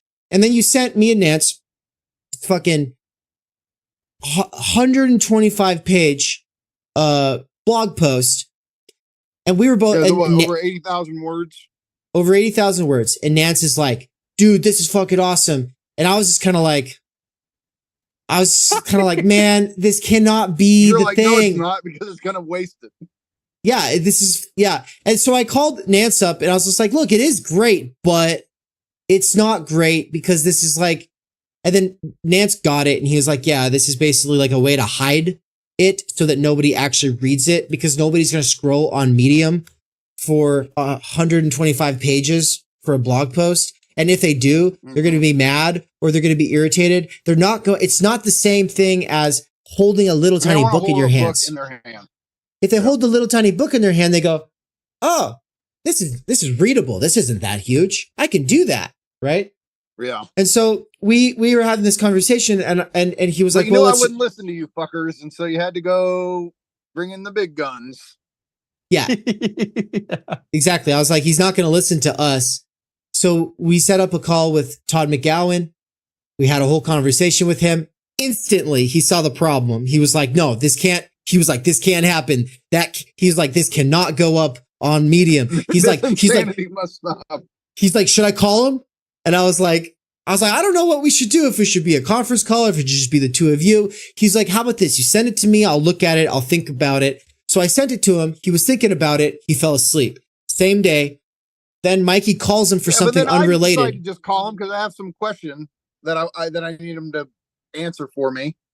And then I basically get a spontaneous intervention by way of Todd McGowan on yours and Nance's behalf. But no, like Todd, like we talked for about an hour about this, and I was real hesitant because it sounds silly to everybody else, but it's not silly to me. I kind of have a cinematic vision of what I have in mind for my main book, because all these other books don't matter to me for real.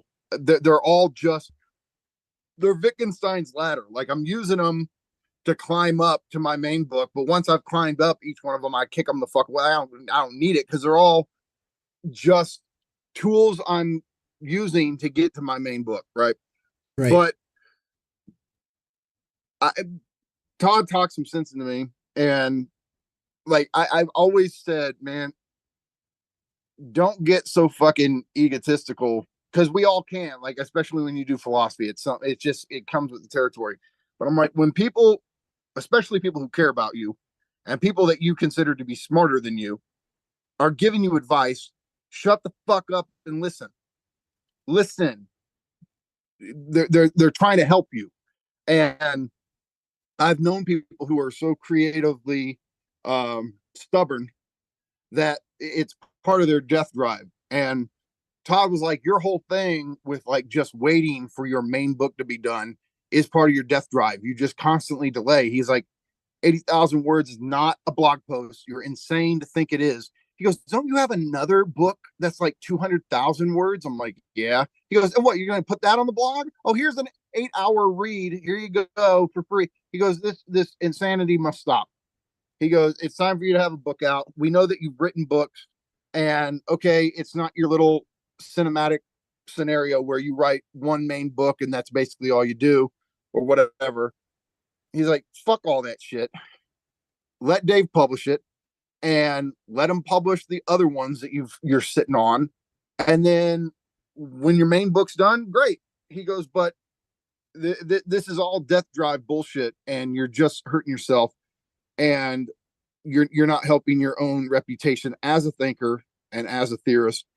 And, you know, I was hesitant at first. I listened to what he said, but after, you know, thinking about it for, I don't know, all of like one evening, I'm like, no, Todd, Nance, and Dave are right. So this first book is going to be basically, and it's weird, I hadn't thought about it at the time, but this is my book on Nick Land, and it's actually going to be the first secondary material ever written on land. I mean, at least, sure, there's been short essays, right?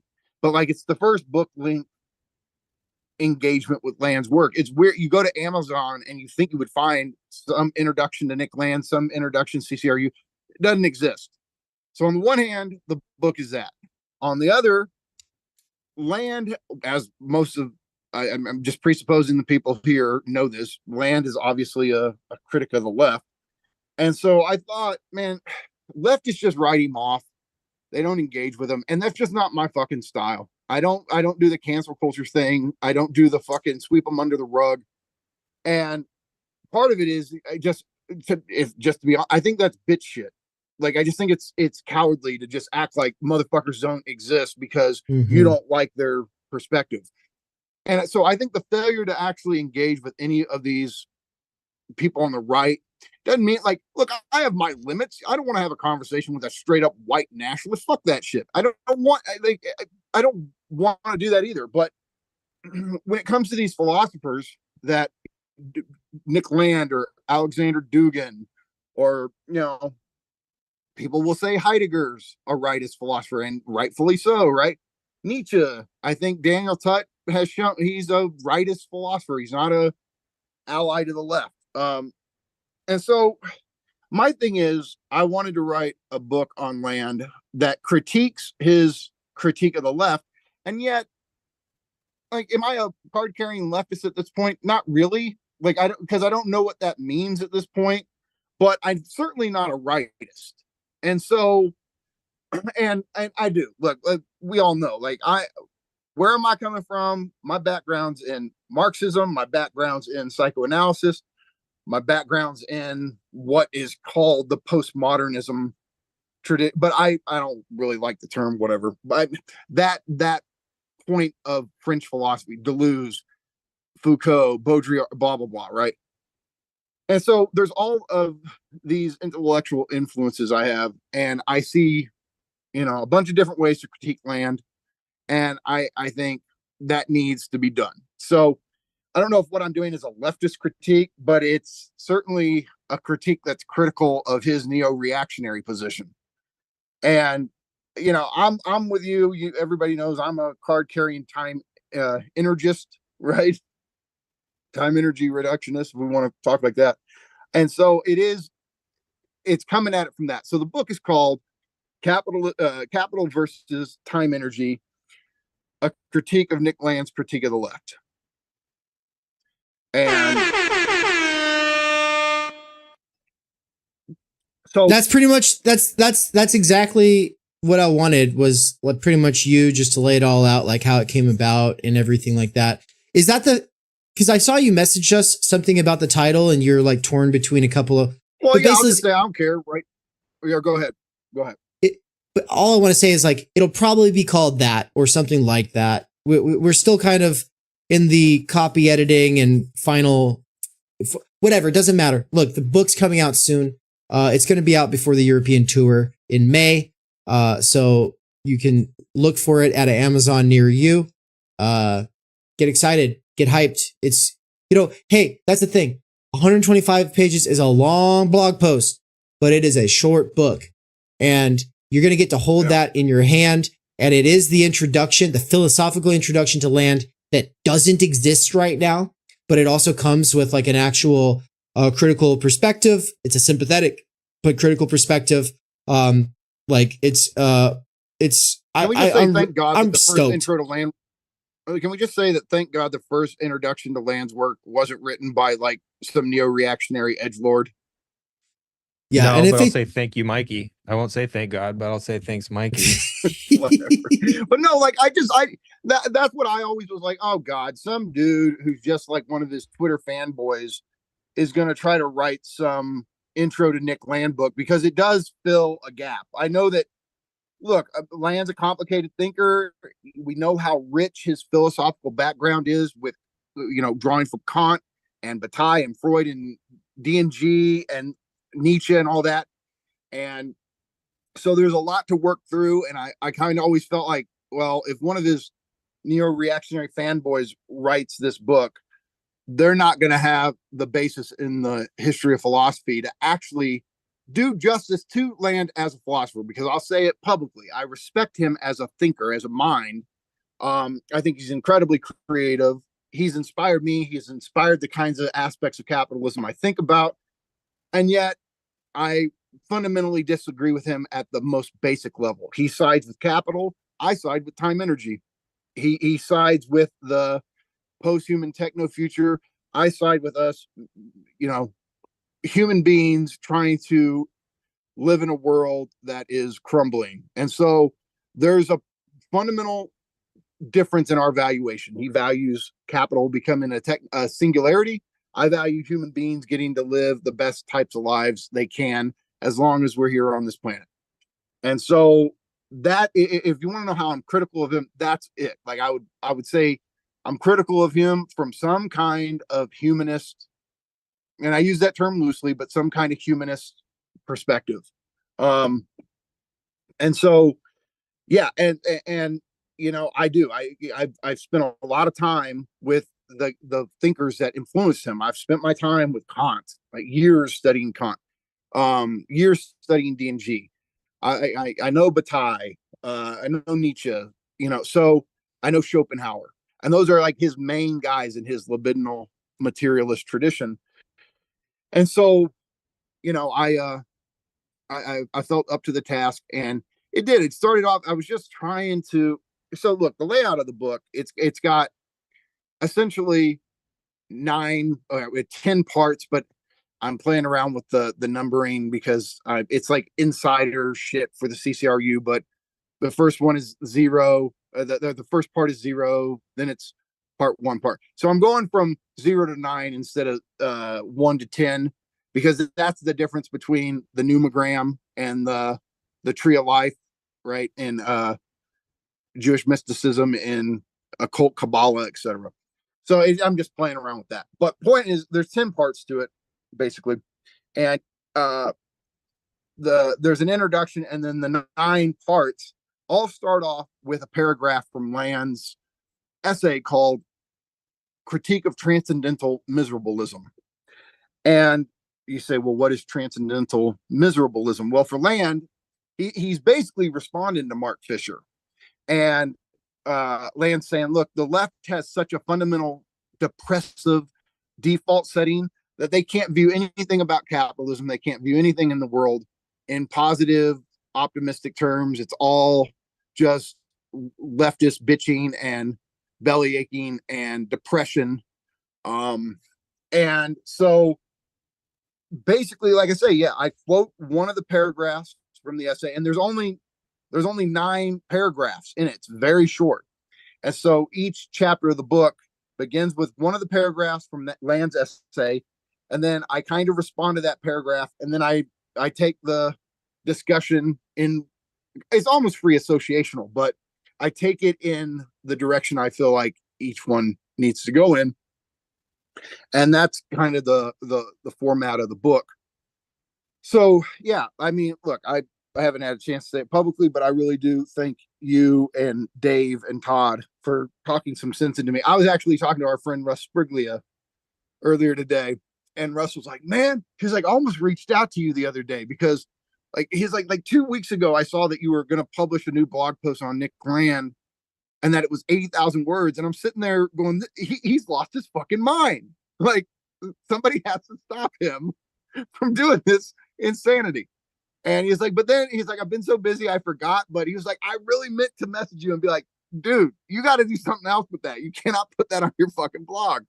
So even Russ was thinking the exact same thing you guys were thinking.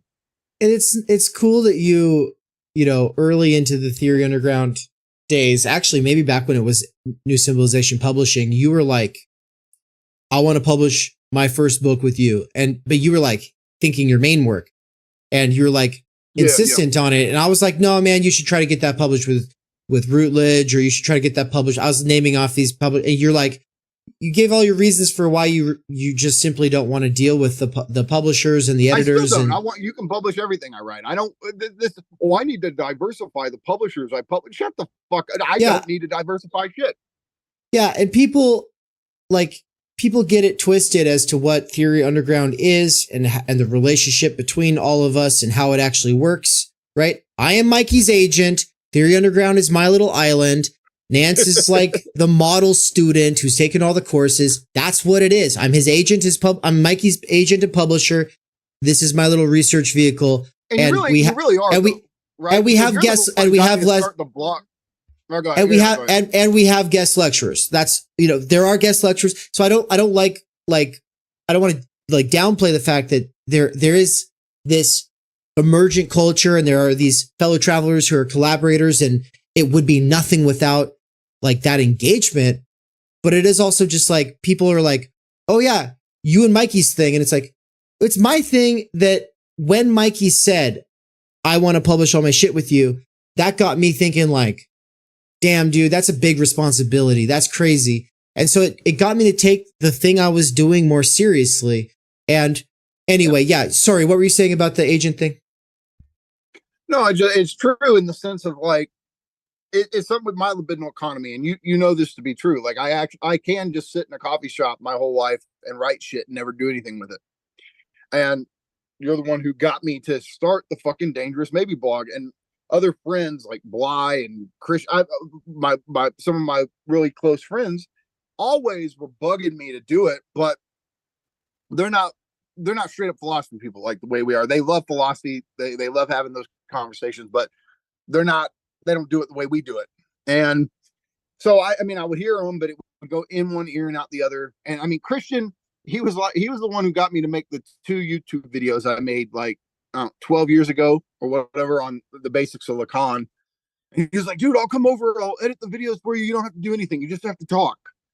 And so he got me to do that. But then I didn't do anything for years because I never really liked making videos. I didn't want to be a video essayist. I just wanted to write. But like you and I mean, God, how many years has it been since we met now? Like 10? Is it more than 10? Whatever.